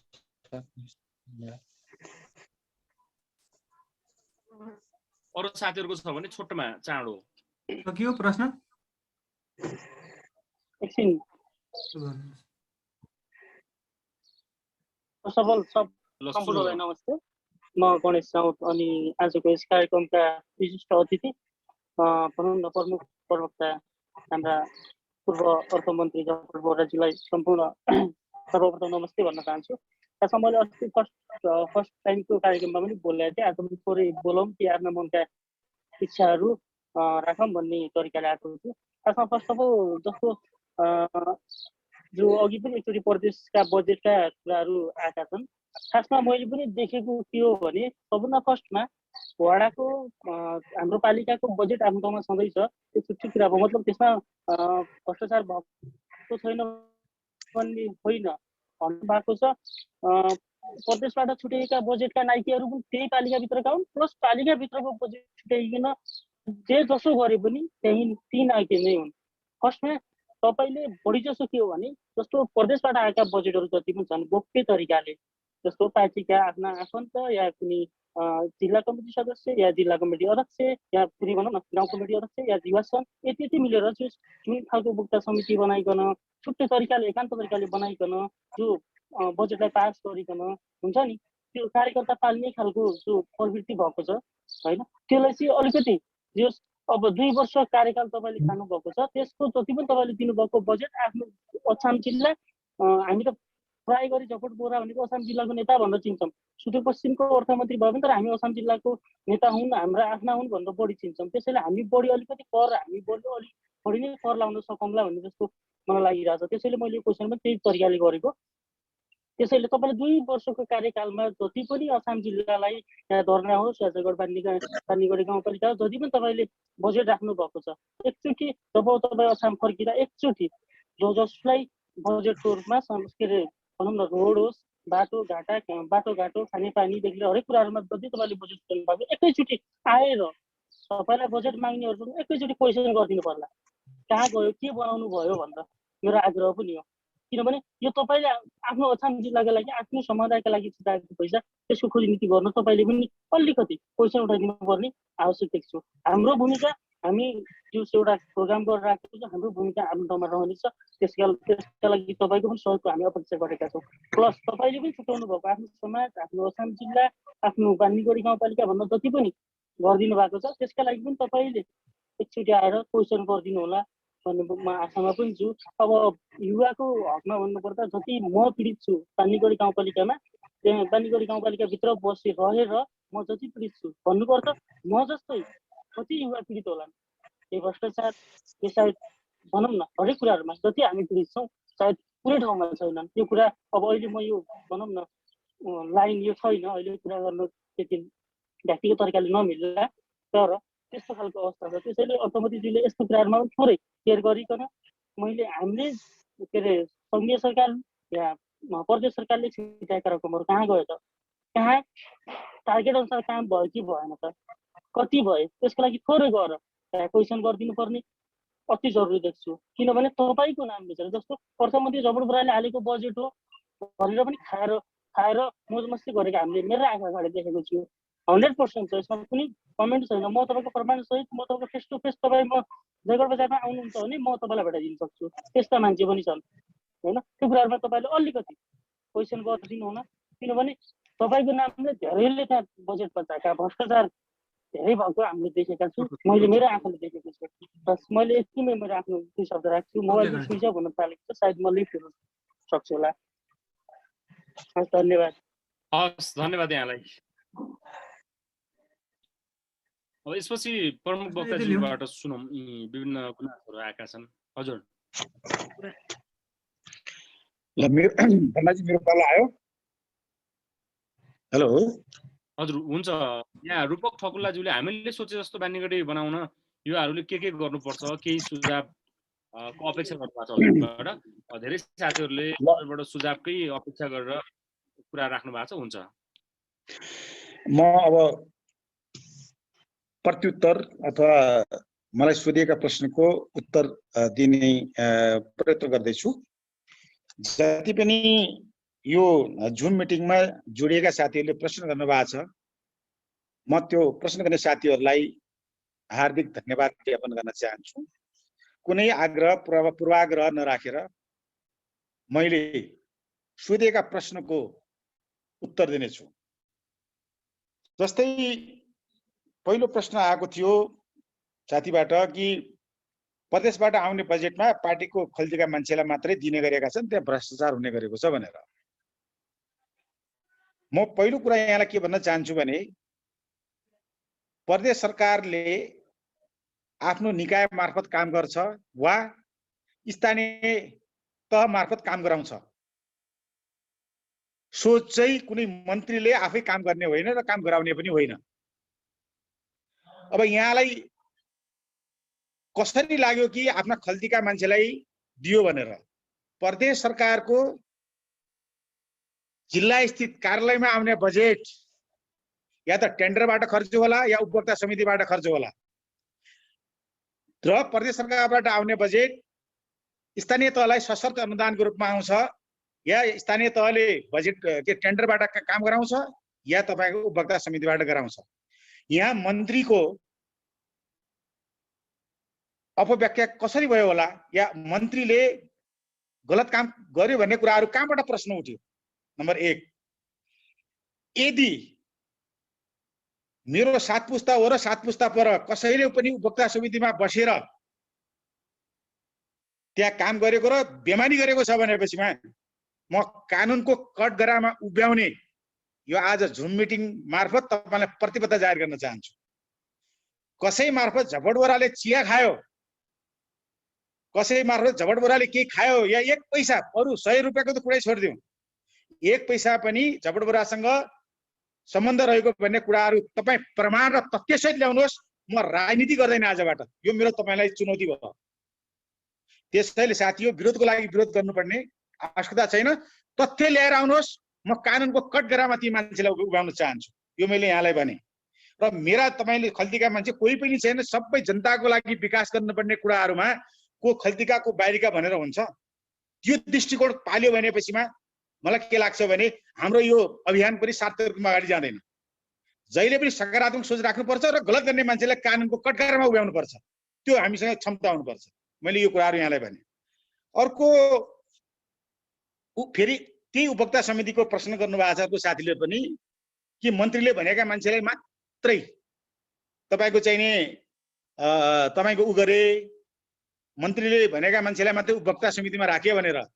मैले भनेका मान्छेलाई उपभोक्ता समितिमा कहाँ राखे तपाईँ प्रमाण लिएर आउनुहोस्। मैले भन्नु मिल्छ त स्थानीय तहमा कोही योजना गयो भने प्रदेश सरकारको बजेटको लागि कार्यक्रमको लागि अनि त्यो फलाना मेरा मान्छे राख्नु, मेरा को मान्छे ल भन्नुहोस् त, प्रमाण दिनुहोस्, तथ्यगत प्रमाण दिनुहोस्, मेरा को मान्छे त्यो ल भन्नुहोस् त। अब कुनै वडाका मान्छे त्यहाँकै छन् भनेपछिमा त्यहाँका वडाका मान्छे त्यहाँको आम भेलाले निर्णय गर्यो होला। त्यो यदि त्यही भेलामा पनि गलत काम भएको छ भने भन्नुहोस् न त। म तपाईँ आज तपाईँ जुम मिटिङबाट तपाईँ गुनासो पोख्दै हुनुहुन्छ, हिजो अस्ति किन गर्नु भएन तपाईँले? म त मन्त्री भएको 3 वर्ष भइसक्यो नि, 3 वर्ष अगाडि यो मान्छेले यस्तो गल्ती गर्यो भनेर भनेको भए त म पनि तपाईँको साथमा कान हालेर अगाडि बढ्थेँ। त्यस्तो मान्छेलाई कानुनको कठघरामा ल्याउँथेँ या अझै पनि ल्याउली, त्यो केही कुरा ठुलो कुरा छैन। त्यही आएर छलफल गरौली, आवश्यकता अनुसारमा के गर्न सकिन्छ त्यो गरौली। त्यसैले म यहाँलाई के भन्न चाहन्छु भने मैले कसैलाई पनि उपभोक्ता समितिमा राख भनेको छैन। उपभोक्ता समितिको आफ्नो एउटा गाइडलाइन छ, निर्देशिका छ, त्यस अनुसारमा हुन्छ। र मेरो कुनै नजिकको मान्छे कहीँ बसेको छ भने प्रमाणसहित ल्याएर आउनुहोस्, म कानुनी उपचारमा तिनीहरूलाई उभ्याउने यहाँलाई म जानकारी गराउन चाहन्छु। त्यस्तै रचनात्मक सुझावको लागि तारा पाण्डेजीले सोध्नु भएको थियो, युवाको भूमिका के होला, अपेक्षा, युवाका समस्याहरू के हुन सक्छन् भन्ने कुराहरू। पहिलो कुरा त युवाको भूमिका सकारात्मक सोच हुनु पर्यो। राजनीतिक पार्टीको सिद्धान्तको र नीतिको दृष्टिकोणले त्यो आँखाले हेर्नु भएन। युवाहरूले निष्पक्ष, पारदर्शिता र समानताको दृष्टिकोणले हेर्नु पर्यो। युवाहरूले कुलतमा लाग्नु भएन, युवाहरूले सिपमूलक कुराहरूमा लाग्नु पर्यो। युवाहरूले समय खेर फाल्नु भएनन्, या त विद्या आर्जनमा गर्नु पर्यो, या आय आर्जनमा गर्नु पर्यो, या सिप आर्जनमा गर्नु पर्यो। आफूलाई कलात्मक दृष्टिकोणले एक ठाउँमा उभ्याउन सक्यो भनेपछिमा त्यो जीवनको सबभन्दा ठुलो सुख हो र सम्पत्ति हो। र अब अपेक्षा हाम्रा के छन् भनेपछिमा भोलि युवाहरू भनेका देशका कर्णधार हुन्। भोलि तपाईँ प्रधानमन्त्री पनि हुन सक्नुहुन्छ मित्र, तपाईँ यो देशको राष्ट्रपति हुन सक्नुहुन्छ, यो देशको वैज्ञानिक हुन सक्नुहुन्छ, यो देशको ब्युरोक्रेट र अटोक्रेट डिप्लोमेट हुन सक्नुहुन्छ, यो देशको प्रमुख प्रशासकीय अधिकृतमा र प्रमुख प्रशासक रूपमा तपाईँ काम गर्न सक्नुहुन्छ। त्यसैले यो मुलुक युवाहरूको काँधमा छ। युवाहरूप्रति धेरै इच्छा आकांक्षा र अपेक्षाहरू रहेका छन् र तपाईँहरूले सही मार्गमा आफू पनि हिँड्नु पर्यो, समाजलाई पनि हिटाउनु पर्यो र राजनीतिक कर्मीलाई पनि हिटाउने प्रयत्न गर्नु पर्यो। यो मेरो तपाईँहरूप्रति आग्रह रहेको छ।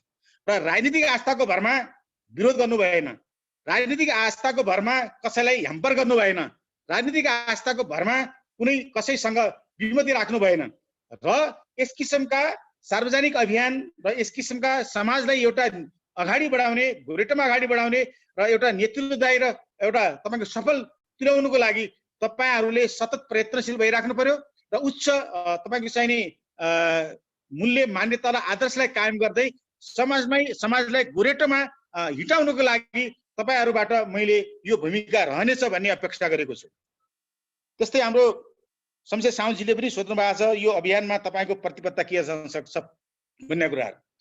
यो अभियानमा साँच्चै गैर राजनीतिक तरिकाले समाजलाई दिशा दिने तर्फले समाजलाई एउटा गन्तव्यमा अगाडि बढाउने दृष्टिकोणले भ्रष्टाचार मुक्त, अन्याय मुक्त, तपाईको चाहिने छुवाछुत, छाउपडी या यावत कुराहरू जो छन् यो तपाईको विभेदका कुराहरू छन्, यो विभेदलाई र भ्रष्टाचारलाई अन्त गर्नको लागि यो अभियानले गरेको कुरामा मेरो तन मन धनबाट सहयोग हुने कुराहरू म प्रतिबद्धताका साथ यहाँलाई जाहेर गर्न चाहन्छु।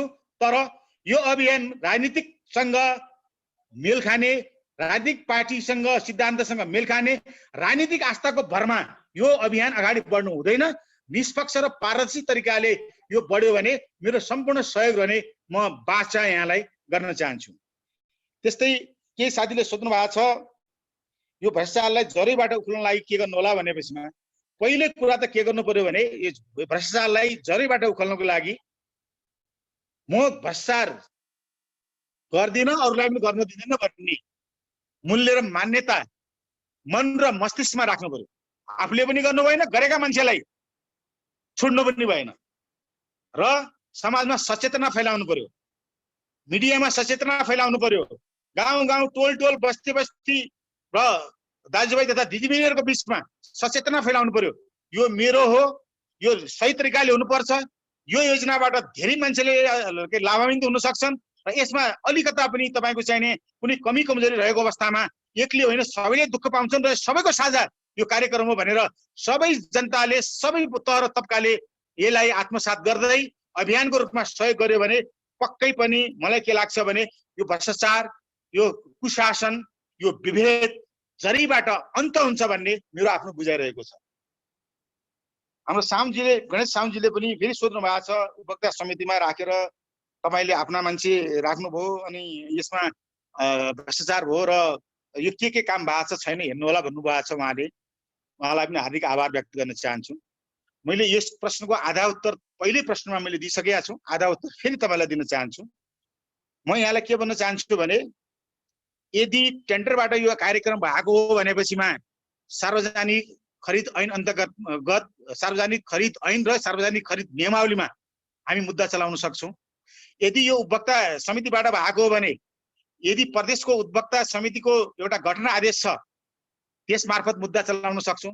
यदि स्थानीय तहबाट भएको भने स्थानीय तहबाट मुद्दा चलाउन सक्छौँ। तथ्य र प्रमाणको आधारमा हामी यसमा छलफल गर्न सक्छौँ, दोषीलाई कारबाही गर्न सक्छौँ र बिना तथ्यमा गएर यदि हामी कुरा गर्यो भनेपछिमा त्यो राम्रो हुन सक्दैन। किनभने कसैलाई पनि आरोप लगाउन, कसैले भ्रष्टाचार गरी या अपराधर्शिता गरी भन्ने कुराहरू गर्नको लागि बिना प्रमाण भन्न सक्ने अवस्था रहँदैन। यदि तपाईसँग प्रमाण छ भन्न सक्नुहुन्छ भने तपाईँ मेरो लागि मात्रै त्यो जयगढमा आउँछ भने बाटो कुनै पनि आवश्यकता छैन मित्र। तपाईँले सोझै जिल्ला प्रशासनमा मुद्दा दर्ता गर्न सक्नुहुन्छ, सोझै तपाईँले जिल्ला अदालतमा मुद्दा दर्ता गर्न सक्नुहुन्छ। त्यसको लागि म समन्वय गर्न सक्छु तपाईँलाई। त्यसको लागि म त्यहाँ बानीगढी गाउँपालिकाका उपाध्यक्षज्यू पनि त्यहाँ हुनुहुन्छ। म उहाँलाई आग्रह र अनुरोध के गर्न चाहन्छु भने कुनै पनि प्रदेशका योजनामा या तपाईँको स्थानीय तहको योजनामा त्यस किसिमको भ्रष्टाचार भएको छ या त्यस किसिमको कमी कमजोरी भएको छ भने त्यो जुन मित्रले त्यो प्रश्न उठाउनु भएको छ त्यो मुद्दा दर्ता गर्नको लागि या त्यो कुराको छिनोफानो गर्नको लागि तपाईँ उहाँलाई सहयोग गरिदिनुको लागि म यही मिटिङबाट म अनुरोध गर्न चाहन्छु। र मैले आएर अब छलफल गरेर त्यसपछि केही त्यसमा अझै खोजनीति गर्नु छ भने पनि म उहाँले जुन मलाई सुझाव दिनुभएको छ मैले सुझाव मनन गरेँ, ग्रहण गरेँ। म त्यो कुरालाई पनि आगामी दिनमा परिस्थिति अनुकूल भएको अवस्थामा फेरि छलफल गरेर अगाडि जान चाहन्छु। त्यसपछि अब अहिले कस्तो छ भने उहाँकैले अर्को प्रश्न गर्नुभएको थियो यो उहाँ के अरे अर्थमन्त्रीले हालेको भनेर भ्रष्टाचार गर्यो भनेर। म पनि त्यसको खिलाफमा छु। मैले अघि पनि भने मैले कसैको चियै खाएको छैन। कसैले झपडोराले फलाना योजनाको फलाना मान्छेको अरूको त कुरै छोडिदिनुहोस्, चिया मात्र पिएको भन्ने प्रमाण कहिले दिन्छ भने मैले अघि भनिसकेँ म राजनीति गर्दैन होइन। तर यहाँ कसैको व्यक्तिको लागि हामी योजना दिँदैनौँ। तलबाट पार्टीले सिफारिस गर्छ, तल स्थानीय तहले सिफारिस गर्छ, तर वडाले गर्छ। हामी त्यस मार्फतमा योजना छनौटमा पारेर ती कार्यान्वयनको चरणमा जान सक्छन्। तर त्यो भन्दैमा पार्टीलाई दिई, व्यक्तिलाई दिई, खल्तीका मान्छेलाई दिई त्यो होइन। त्यो विरोधमाथिको विरोध गर्नको कुनै तुक छैन। यदि वडाबाट सिफारिस भएको छैन, यदि त्यो पार्टीबाट भएको छैन, यदि गाउँपालिकाबाट भएको छैन या जिल्ला पार्टीबाट भएको छैन भनेपछि त्यसको दोषीको सजाय भोग्न म तयार छु। तर तपाईहरुले आरोप लगाएका आरोपहरू मुनासिब छैन। हामी कसैले व्यक्तिलाई दिएको होइन, त्यहाँका जनतालाई दिएको। कसैको घर बनाउन, कसैको ऋण तिर्न या कसैको निजी तपाईँको चाहिने खर्चको गर्जो टार्नुको लागि दिएको होइन। यदि त्यहाँ गल्ती भएको छ भने त्यस्ता प्रवृत्तिका व्यक्तिहरूलाई या समितिहरूलाई कानुनको कठघरामा लिएर कारबाही गर्नको लागि म तपाईँको साथमा छु। म नेतृत्व लिएर अगाडि जान्छु। यो म प्रतिबद्धताका साथ तपाईँलाई निवेदन गर्न चाहन्छु। र अहिलेको परिस्थितिको कुराहरूमा अब अहिलेको परिस्थिति एकदमै अप्ठ्यारो अवस्थामा रहेको छ। जो अभियान छ यसलाई राजनीतिक गैर राजनीतिक तरिकाले अगाडि बढाउनु होला। मेरो सद्भाव, शुभेच्छा र सुझाव रहिरहनेछ, समर्थन रहिरहनेछ, समन्वय रहिरहनेछ। र तपाईँले यसरी यो कार्यक्रममा जुन प्रश्न उठाउनु भएको छ, यो प्रश्नको म जुनसुकै दृष्टिकोणबाट आए पनि म कदर गर्छु, सम्मान गर्छु। म कुनै पनि रिसराग, कुनै पनि आक्रोश, कुनै पनि अन्यथा मैले मान्नेकै छैन। र म त्यो अनुसारले तपाईँहरूलाई सम्मान गर्न चाहन्छु। र आगामी दिनमा पनि मेरा कमी कमजोरी मैले अझ कहाँ सुधार गर्नु पर्यो त्यो मेरो मतदाताको हिसाबले, मेरो चाहिने दाजुभाइ तथा दिदीबहिनीको हिसाबले, र कोही पार्टीका हुन्न, कोही पार्टीका नहुन्न, र एउटा साथीभाइको हिसाबले, एउटा सामाजिक दृष्टिकोण हिसाबले पनि मलाई तपाईँहरूको सुझाव जहिले पनि चाहिरहन्छ। म तपाईँहरूका रचनात्मक सुझावलाई सम्बोधन गर्नको लागि म लागि पर्ने बेहोरा म प्रतिबद्धताका साथ म निवेदन गर्न चाहन्छु। धनराजी, अरू कुरा के छ भने भन्नुहोस्, मैले कुरा सिद्ध। हुन्छ, धेरै धेरै धन्यवाद दिन चाहन्छु। कार्यक्रममा हिजो र अस्ति कार्यक्रमको प्रमुख वक्ताका रूपमा रहनुभएका पत्रकार नरेन्द्र साउद, त्यसै गरी आदरणीय व्यक्तित्व पूर्ण राल पनि सहभागी हुन्छ। अब हामी कार्यक्रमको अन्तिमतिरमा अन्य कार्यक्रममा सहभागी भएका युवा साथीहरूबिच छलफल त पुनः गर्ने नै छौँ। अहिले चाहिँ पूर्व अर्थमन्त्रीज्यूसँग यहाँहरूका तर्फबाट केही प्रश्नहरू, केही जिज्ञासाहरू छन् भने हिजो र अस्तिका प्रमुख वक्ताज्यूहरूलाई म अनुरोध गर्न चाहन्छु।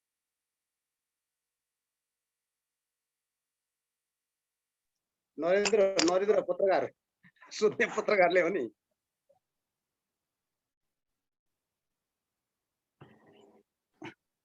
नरेन्द्रको केही छ कि छैन? धन्यवाद धनराजी, पूर्ण दाजु, पूर्व अर्थमन्त्रीज्यू।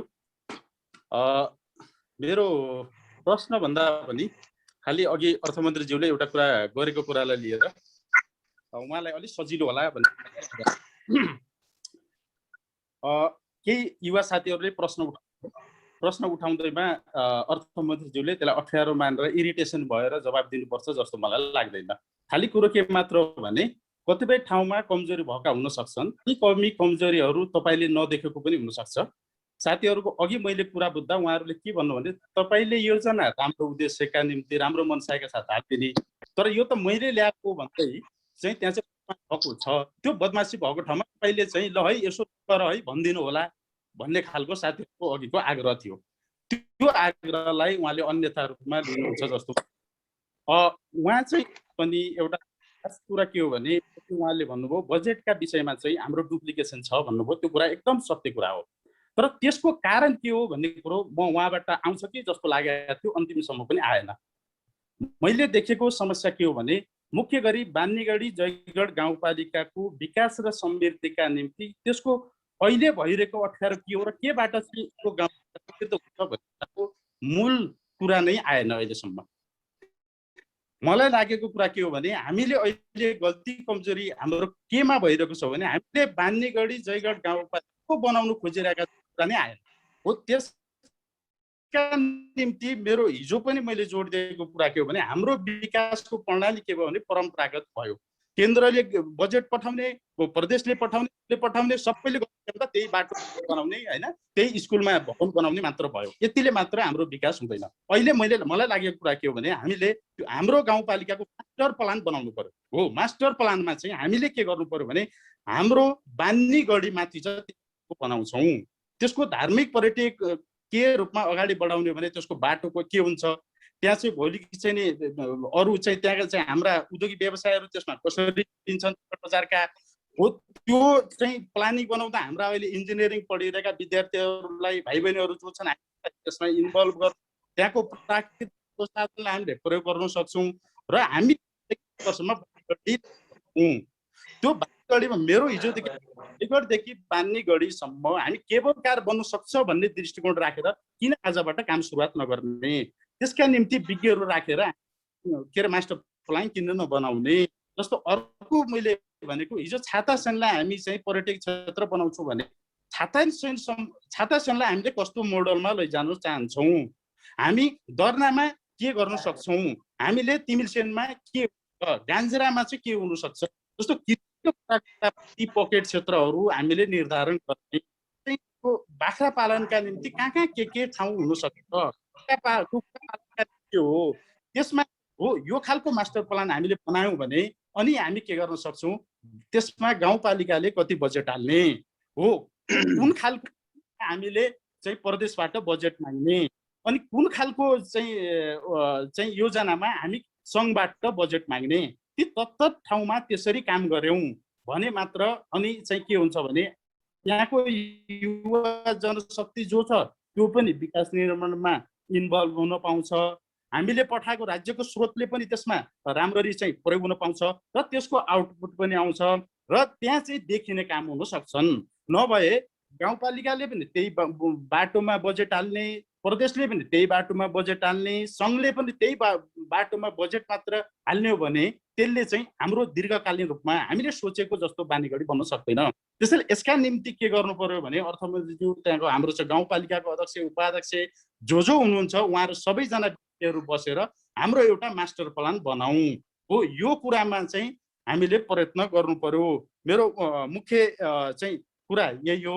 मैले अब यो भ्रष्टाचारका विषयमा हिजो धेरै कुरा राखेका छौँ, त्यही कुरा मैले दोहोऱ्याउन अहिले आवश्यक, फेरि पनि समय दिनुभयो, यसका निम्ति यहाँहरू सबैलाई धन्यवाद।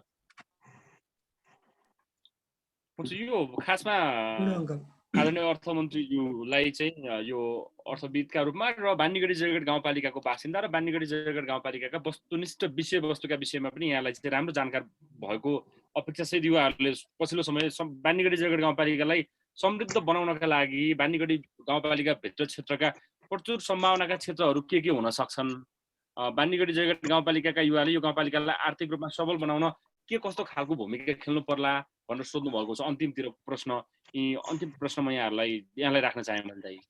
ल धन्यजी, म धन्यवाद छ। पहिलो कुरा त नरेन्द्रजीले जुन सुझाव दिनुभयो त्यसलाई धन्यवाद छ। म इरिटेट भएको होइन, मैले प्रश्नको उत्तर मात्रै दिन प्रयत्न गरेको हुँ। किन भन्नुहुन्छ भने त्यहाँ विगतमा या वर्तमान परिस्थितिमा कुनै गलत काम भएको छ भने झपट बोहराले आफैले न्याय दिने कुराहरू हुँदैन। न्याय दिने भनेको त कि त स्थानीय निकायमा स्थानीय पदाधिकारीहरूको बिचमा छलफल गरेर त्यो प्रतिवेदनको आधारमा निर्णयमा पुग्नु पर्यो, या त तपाईँको प्रशासनिक हिसाबले जिल्ला प्रशासनमा हामीले त्यस्तो किसिमको प्रक्रियालाई अगाडि आउनु पर्यो कि अदालतमा जानु पर्यो। यो मात्र मैले भन्न खोजेको हुँ। म इरिटेट हुने प्रश्नै आउँदैन। मेरा भाइहरू, मेरा त्यहाँका दाजुभाइहरू, म किन इरिटेट हुने, मैले त्यो त अघि पनि क्लियर गरिसकेँ, यहाँलाई यो जानकारी गराएँ। अर्को कुरा उहाँले एउटा एकदमै जायज कुरा सोध्नु भएको छ, त्यसलाई धन्यवाद पनि दिन चाहन्छु। डुप्लिकेट र ट्रिप्लिकेट अथवा दोहोरो तिहोरो पढेर योजना आउँछन्, यो कसरी आउँछन् भन्ने कुराहरू के अरे उहाँले भन्नुभएको छ। यो डुप्लिकेट हुने कारण के छ भनेपछिमा हामीले बुझ्नु अलिकति लामो जाला, म सर्टमा भन्न के चाहन्छु भने सङ्घीय सरकारको बजेट आउने जेठ 15 गते, अनि प्रदेश सरकारको बजेट आउने असाढ 1 गते, स्थानीय तहको बजेट आउने असाढ 10 गते। अब डुप्लिकेट कहाँबाट पढे या ट्रिप्लिकेट कहाँबाट गरे पढे, कसले कसरी गर्यो भन्ने कुराको निकास दिनु पर्यो। पहिलो बजेट जब प्रदेश के अरे सङ्घीय सरकारको आइसकेपछिमा सङ्घीय सरकारमा पढेका योजनाहरू त तपाईँको चाहिने प्रदेशमा नपढ्नु पर्ने हो, प्रदेश सरकारमा पढेका योजना त स्थानीय तहमा नपढ्नु पर्ने हो। अब स्थानीय सरकारले नै स्थानीय तहबाट नै कतिपय विवाद के आउँछ भने डुप्लिकेट भयो ट्रिप्लिकेट भयो भनेर अन्तिममा जसको बजेट आयो उसले नैतिक जिम्मेवारी लिने कि नलिने एउटा कुरा। अब नैतिक जिम्मेवारी यो प्रशासनिक कुरा र कडा कुरा होला। यसमा के छ भने हाम्रो ध्यान जानुपर्ने, हाम्रो अलिकता विश्लेषणको कमी, हाम्रो पारदर्शिताको कमी, हाम्रो गृह कार्यको कमी हो जस्तो लाग्छ नरेन्द्रजी है। किनभने हामीले प्रदेश सरकार र स्थानीय के तपाईँको चाहिँ नि सङ्घीय सरकारको बजेट आइसकेपछि स्थानीय तहमा किन पढे त, त्यो योजना काटेर अर्को ठाउँमा हालेर त भइहाल्यो नि, त्यहाँ डबल टेबल हाल्नुपर्ने त कारणै छैन हो। यो के हो भने यो जस्तै एरर भन्ने हुन्छ नि त, ह्युमन एरर, तपाईँको चाहिँ नि टेक्निकल एरर या अरू कुनै एरर, यो एरर भएकोले गर्दाखेरिमा त्यो एरर भएको हो, त्यो एरर भएको कारणले गर्दाखेरि यो समस्या चाहिँ आउनु गएको हो। यो अब कतिपय कस्तो जान्छ भनेपछिमा एउटा ठाउँबाट एउटा नेताको सिफारिस लेटरपेडमा जाला, एउटा सांसदको जाला, या कुनै अरू पदाधिकारीको जाला, स्थानीय तहको जाला, र अलरेडी अरू 2-3 जना मान्छेको एउटै योजना जान्छ र त्यहाँ पनि फिल्टर भएर त्यो योजनाहरू राम्रोसँग चेक जाँच भएर अगाडि नबढ्ने परिस्थितिमा डुप्लिकेट ट्रिपल भएर जान्छ। तर त्यो डुप्लिकेट पनि कहिलेकाहीँ ट्रिप्लिकेट पनि सही हुन सक्छ है नरेन्द्रजी। किन सही हुन सक्छ भने यहाँनिर हामीले बुझ्नु के पर्नुपर्यो भने कुनै योजना 50 लाखको छ, त्यसको कुल लागत खर्च 50 लाखको छ, 20 लाख रुपियाँ संघ सरकारले हाल्यो त्यस योजनामा, 20 लाख रुपियाँ प्रदेश सरकारले हाल्यो त्यो योजनामा र 10 लाख रुपियाँ स्थानीय तहले हाल्यो। अनि त्यसको कुल लागत खर्च भ्याउनुको लागि तिनटै तहले पनि कहिलेकाहीँ यसरी सहकार्य गर्न सक्छ भन्ने हाम्रो संविधानमा पनि छ, हाम्रो ऐन कानुनमा पनि छ र हाम्रो अभ्यासमा पनि आएको छ। तर एउटै योजनामा 50 लाख रुपियाँ लाग्ने, संघले पनि 50 लाख राखेको, प्रदेशले पनि 50 लाख राखेको, स्थानीय पनि 50 लागेको छ भने त्यसले डुप्लिकेट र ट्रिप्लिकेट मान्नु पर्यो। तर लागत खर्चलाई भ्याउने किसिमले त्यहाँ पार्टनरसिप र साझेदारी भएको अवस्थामा त्यसलाई त्यो भन्नु मिल्दैन। मैले यहाँलाई प्रश्न यहाँ जानकार पनि हुनुहुन्छ आफै पनि, यो यसरी कहिलेकाहीँ पढ्न जान्छ र गृह कार्य र अलिकता मलाई लाग्छ अलि चेक जाँचको कमीले पनि पढ्ने हुने गरेको मैले ह्युमन एररको कुराकानी गरेँ। अब पानीगढीको जो प्लानिङको जो कुरा गर्नुभएको छ, मैले सुरुमै मेरो कुरा राख्दाखेरि के भनेको थिएँ भने आवधिक योजना बनाउनु पर्यो। त्यसलाई के भन्छ भने पिरियडिकल प्लान, आइदर 3 इयर 3 वर्षीय या 5 वर्षीय, 10 वर्षीय, 15 वर्षीय, कतिपयले 25 वर्ष पनि बनाएका छन्।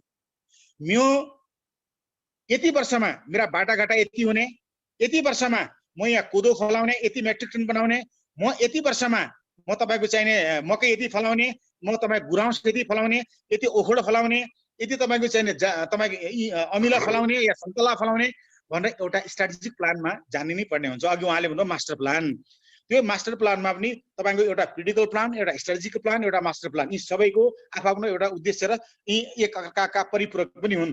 त्यो हाम्रो अहिलेको आवश्यकता के छ त, हाम्रो पोटेन्सियलिटी के छ त, हाम्रो सम्भावना के छ त। जयगढ बानीगढी गाउँपालिकाका 6 वटा वार्ड के सम्भावना बोकेर अगाडि बढेका छन्, त्यो सम्भावनालाई मध्यनजर गर्दै हैन सम्भावना युक्त क्षेत्रलाई पोटेन्सियल र फिजिबल र भाइबललाई हेरेर ती कार्यक्रमहरू लन्च गर्नुपर्ने हुन्छ। त्यसको लागि एउटा कमिटी बस्नु पर्यो, एउटा विज्ञको टोली आउनु पर्यो र त्यो टोलीले त्यहाँको माटो परीक्षण गरेर, त्यहाँको हावापानी गरेर, त्यहाँको तपाईँको चाहिँ के अरे चाहिँ मौसमलाई चेक जाँच गरेर, त्यहाँको अरू कुरालाई भौगोलिक तपाईँको प्रकृतिको बनावटलाई तपाईँको चेक जाँच गरेर यी कार्यक्रमहरू बनाउनु पर्यो। र म यति वर्षमा मेरा स्कुलहरू यति हुने, यति वर्षमा घट्ने बढ्ने, यति वर्षमा तपाईँको +2 यति हुने, यति वर्षमा तपाईँको मिडल र हाई लेभलको स्टडी यति हुने, यति स्वास्थ्य चौकी हुने, यति तपाईँको पिच बाटा हुने, यति गोरेटो बाटा हुने, यति तपाईँको कृषि बाटा हुने, यी सबै कुराको त मैले भनिसकेँ नि त अघि नै आवधिक योजना र रणनीतिक कार्ययोजनामा समावेश गरेर अगाडि जानुपर्ने हुन्छ। त्यसैले वार्षिक बजेटले सम्भव हुँदैनन्, यसलाई पिरियडिकल प्लानमा नै लिएर जानुपर्छ, मास्टर प्लान अन्तर्गत लिएर जानुपर्छ र आवश्यकता र औचित्य र त्यहाँको चाहिने सम्भाव्यताको आधारमा योजना तर्जुमा गरेर पहिला कागजमा ड्राफ्टमा त्यसपछि कार्यान्वयनमा लिएर जानुपर्छ। तबै मात्रै जनताले त्यहाँ तपाईँको चाहिँ विकासको अनुभूति गर्न सक्छन् र तबै मात्रै गरिबीको निवारण हुन सक्छ, तबै मात्रै त्यो पालिका खाद्यान्नमा आत्मनिर्भर हुन सक्छ, फलफुलमा आत्मनिर्भर हुन सक्छ, तपाईँको चाहिँ पशुपक्षीमा आत्मनिर्भर हुन सक्छ। अहिले पहिल्यै भनौँ हामी यो भनौँ हामी अरू पालिकाबाट ल्याएर के खान्छौँ त, हामी इन्डियाबाट लिएर के कति त्यहाँ उपभोक्ताले उपभोग राखेको छ, कन्जम्सन गरेर राखेको छ हैन, त्यसको मूल्यको श्रृङ्खला कसरी राखेको छ, त्यो उत्पादन हुन सक्ने सम्भावना हाम्रो पालिकामा छ कि छैन, यी सबै कुरालाई विश्लेषण गरेर यी सबै कुरालाई एउटा बास्केटमा राखेर एउटा आवधिक प्लानमा गयो भने पक्कै पनि जयगढ बानीगढी गाउँपालिकाले मलाई लाग्छ विकासका सूचकाङ्कमा अब्बलमा आउन सक्छ र पारदर्शिता, सुशासन र मलाई लाग्छ रोजगारीको सिर्जना र तपाईँको त्यहाँ वित्तीय स्रोत कर मार्फत सङ्कलन गर्नको लागि पनि त्यो आत्मनिर्भर बन्न सक्छ भन्ने मेरो बुझाइरहेको छ। धनराजजी। धनराज हेलो। अब पूर्ण रावल अङ्कल के उपाध्यक्ष पूर्ण अङ्कललाई चाहनुहुन्छ उहाँलाई म उपाध्यक्षज्यूको पनि कुरा सुनाउँला है। के अरे हुन्छ नमस्कार गरे सबै साथीहरु। म चाहिँ प्रकाश बुढा छेत्रीलाई सम्झिरहेको छु है, उहाँ मेरो फेसबुकको राम्रो साथी हो, अरू पनि हो, उहाँ चाहिँ नयाँ नयाँ हामी जोडेका छौँ। समग्रमा हाम्रो झपट बोहरा सरले जे कुरा राख्नुभयो ती साह्रै राम्रा कुराहरू छन्, तर कहिलेकाहीँ के समस्या भइदिन्छ भने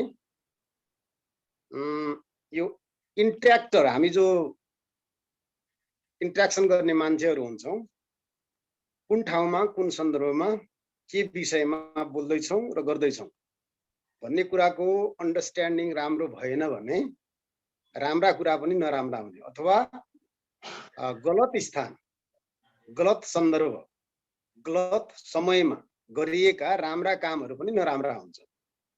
यो मैले बोहराजीलाई भन्दा पनि हाम्रा साथीहरूलाई नै भने हो। किनभने बोहराजीलाई हामीले आज यहाँ बोलाएको भनेको अतिथिको रूपमा, र यसको उद्देश्य के हो भने हामी यसो गर्दैछौँ, तपाईँ के सहयोग गर्नुहुन्छ अथवा हामी चाहिँ सजग जयगढलाई एउटा भ्रष्टाचारविहीन, बान्नीगढीलाई एउटा भ्रष्टाचारविहीन गाउँपालिकाको रूपमा विकास गर्न खोज्दैछौँ। तपाईँको प्राथमिकता, तपाईँको प्रायोरिटी के हुन सक्छ भन्ने हो। तर हामीले जानी नजानिकन के गर्दियौँ भने तपाईँले के गर्नुभयो, मानौ हामीले उहाँलाई अन्तर्क्रियाका लागि बोलाएको, मानौ हामीले उहाँलाई तपाईँले आजसम्म के राम्रा गर्नुभयो, के नराम्रा गर्नुभयो भन्ने इन्टरभ्यू लिन बोलाएको जस्तो गरेर हामी प्रस्तुत भयौँ होइन। मैले साथीहरूलाई यो झपडजी मैले प्रशंसा त कसैको पनि गर्दिनँ संसारमा होइन, त्यो झपडजीलाई पनि थाहा छ, बहुत कमलाई गर्छु म। त्यो झपडजीको चाहिँ पक्षमा बोल्यो त्यो नठान्नु होला। अहिले झपडजी एउटा पक्ष हो, हामीले बोलाएको पाहुना, हामीलाई चाहिँ केही सहयोग गरिदिनु पर्यो। त्यो सहयोग के हो? सुझावको। तपाईँ एउटा पार्टीमा पनि हुनुहुन्छ, पार्टीको इन्चार्ज हुनुहुन्छ, तपाईँको पार्टीको पार्टबाट पनि केही प्रतिबद्धता आउनु पर्यो। भोलि तपाईँ फेरि मन्त्री हुन सक्नु होला, युवाहरूलाई चाहिँ भ्रष्टाचार नहोस् भनेर अनि के आइडिया छन् तपाईँकै विरोध गर्ने आइडिया। जस्तो भोलि भ्रष्टाचारको लागि त कुरा गर्दा हामीले झपडजीकै पनि विरोध गर्नुपर्ने होला, तपाईँको पनि विरोध गर्नको लागि हामीलाई सिकाइदिनुहोस्। कुरा बुझ्नु हो नि, तपाईँकै विरोध, झपडजीकै विरोध गर्नको लागि राम्रो तरिका के हो त्यो सिकाइदिनुहोस् भनेर बोलाएको क्या। हाम्रो प्रस्तुतिमा अलिकति समस्या भयो एउटा कुरा। दोस्रो कुरा के हो भने झपट बोहराजी, मैले हिजो तपाईँलाई भने हामी 10 क्लाससम्म पढ्दा चाहिँ 8 विषय पढ्छौँ, 11-12मा गयो भने 6-7 विषय पढ्छौँ, ब्याचलरमा 4 विषय पढ्छौँ, मास्टरमा 1 विषय पढ्छौँ, पिएचडीमा गएर एउटा शीर्षक पढ्छौँ। त्यसलाई स्पेसलाइजेसन एक्सपर्टिजम भन्छ। तपाईँ हामीले बुझ्नुपर्ने के हो भने झपटजी पोलिटिकल नेचर भएको मान्छे होइन। उहाँ चाहिँ विद्यार्थी कालदेखि सानैदेखि तपाईँ हामी जस्तो पोलिटिक्स बुझेर जिन्दाबाद मुर्दा भन्दा बाद भन्दै आउनु भएको पनि होइन। पछिल्लो चरणमा खास गरेर भीमकडायत सरको प्रभावबाट मैले बुझेको, उहाँलाई म पहिले 43 सालदेखि नै म 8 क्लासमा पढ्थेँ।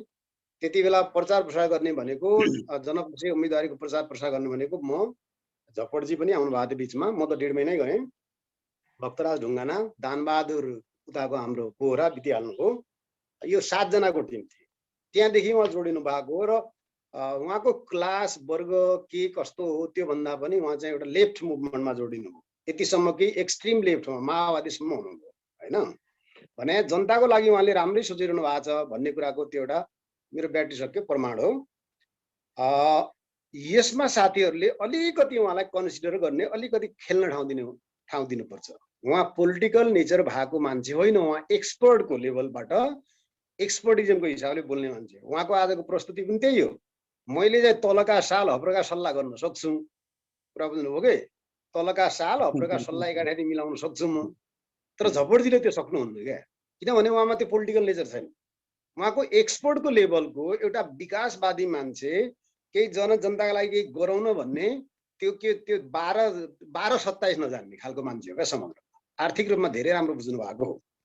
उहाँको कार्यकाल जुन छ, मलाई चाहिँ आजसम्म पदमा बसिकन बिना आलोचना गएका हाम्रा देशमा थोरै मुठ्ठीभर भने यो 10औं लामा गर्ने मान्छेहरू छन्। ती मान्छेहरूमा झपटजी पर्नुहुन्छ। तपाईँले जति जेसुकै गरे पनि झपट बोहराले राम्रै गरेर गयो भन्ने चाहिँ अर्को एउटा पार्ट हो। र तपाईँलाई म यहाँनिर के भनिदिन्छु भने हाम्रो समस्या क्या साथीहरू, भ्रष्टाचारमा हामी आरोपण गर्छौँ। तपाईँहरूले जे बोल्नुभयो भने एकपटक चाहिँ तपाईँ के बोल्नुभयो, तँलाई भ्रष्टाचार गर पनि भन्नुभएको छ झपटजीलाई। तपाईँले आफै बोलेको आशय तपाईँले बुझ्नु भएको छ। तपाईँ भ्रष्टाचार गर्नुहोस् पनि भनिरहनु भएको छ। तपाईँ त्यो तपाईँले बुझ्नु भएको छैन, मलाई थाहा छ, तपाईँको म्याचुरिटीको समस्या हो त्यो। अर्कोतिर तपाईँले भ्रष्टाचार किन गर्नुभयो पनि भनिरहेको छौँ क्या। अछाममा आउनु पर्यो, जयगढमा आउनु पर्यो, बान्नीगढी जयगढ पालिकालाई तपाईँले केन्द्रीकृत गर्नु पर्यो भन्नुहुन्छ तपाईँ। त्यो हो विकास भनेको, बजेटिङ त्यो हो। सुदूरपश्चिम, तपाईँ सुदूरपश्चिमको अर्थमन्त्री हो, तर पनि कसले भने मलाई मतलब छैन, रिस होइन यो फेरि, अर्थमन्त्री हो तर पनि तपाईँले अछामलाई हेर्नु पर्यो, तर पनि तपाईँले जयगढलाई हेर्नु पर्यो, तर पनि तपाईँले दन्नालाई हेर्नु पर्यो, तर पनि तपाईँले आफ्नो घरलाई हेर्नु पर्यो। उहाँको घरमा त म त तेरो दाइ हुँ, काका हुँ, भाइ मलाई हेरिन भन्ने पनि होला नि क्या। यो लेभलमा तपाईँ हाम्रो अन्डरस्ट्यान्डिङ छैन। एउटा शब्द छ लिडरसिप बिल्डिङ भन्छ, नेतृत्वको पनि विकास गर भन्छ क्या। यो पोलिटिक्सको अभियानमा धेरै थरीका मान्छेहरू आउँछन्, राम्रा नराम्रा, गजडी, चोर, डाका, डन सबै आउँछन् र साहित्यकार सबै थरी आउँछन्। झपडजी एउटा विशुद्ध आर्थिक क्षेत्रमा राम्रो दखल भएको, विकासका बारेमा, अर्थनीतिका बारेमा राम्रो बुझ्ने मान्छे हो। उहाँ राजनीतिमा आउनु भएको छ, उहाँलाई राजनीति सिकाउने तपाईँ हाम्रो काम हो, मलाई त्यस्तो लाग्छ। उहाँलाई राजनीति हामीले सिकाउनै छ, बोल्न अझै हामीले सिकाउनै छ, त्यो तत्परता उहाँमा हुनु पर्यो होइन। अनि अब यो राजनीतिका जस्तो, भीमरावका जस्तो, शेरबहादुरका जस्तो, भीमगढका जसरी भाषण गर्न सकेन भनेर तपाईँ हामीले दुःख मनाउ गर्ने या उहाँको एक्सपर्टलाई नचिन्यो भने हामी एउटा तपाईँको खाल्डोमा पर्छौँ।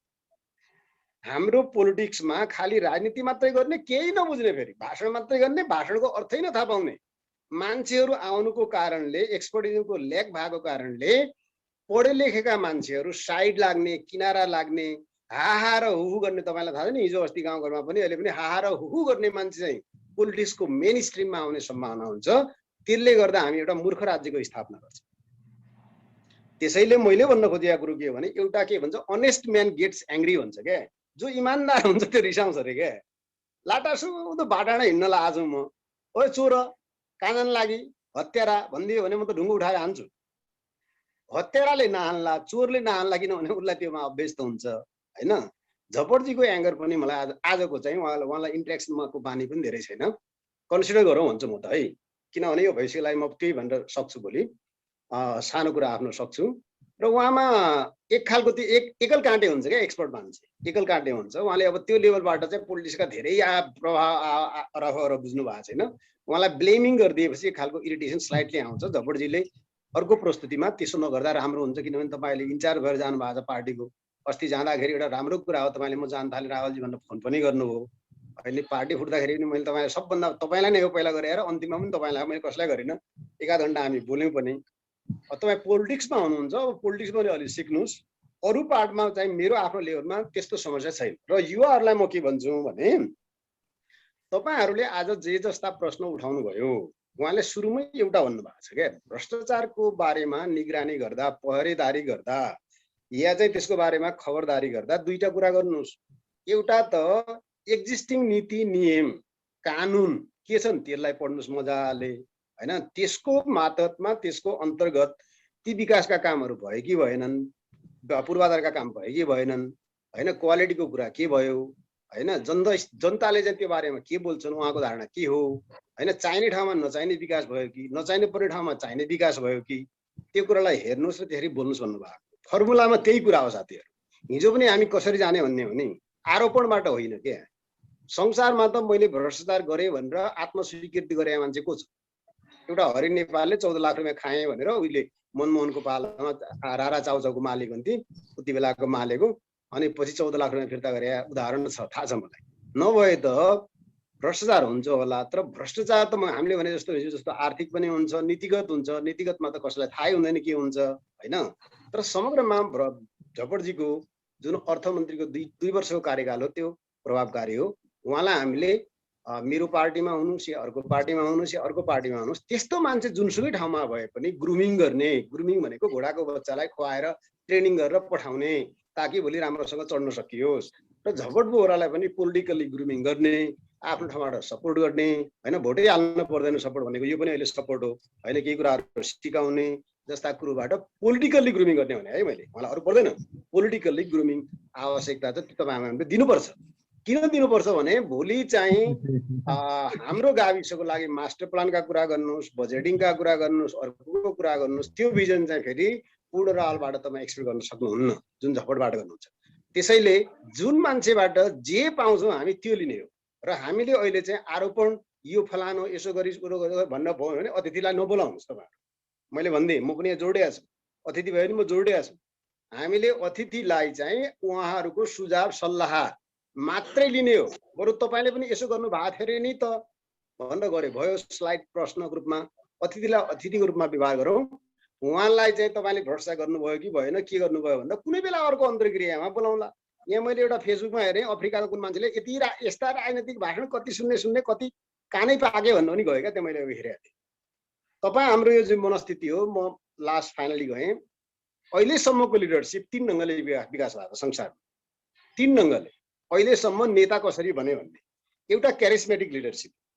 क्यारिस्मेटिक लिडरसिप भनेको रामको कृष्णको पालामा उनीहरूले जादु गरिदिन्थे, उनीहरूले एउटा बस्ती सरर यसरी हात गरेर तथास्तु गरेर बस्ती बसाइदिन्थे, नराम्रोलाई राम्रोलाई मरेकालाई जिउँदा बनाइदिन्थे।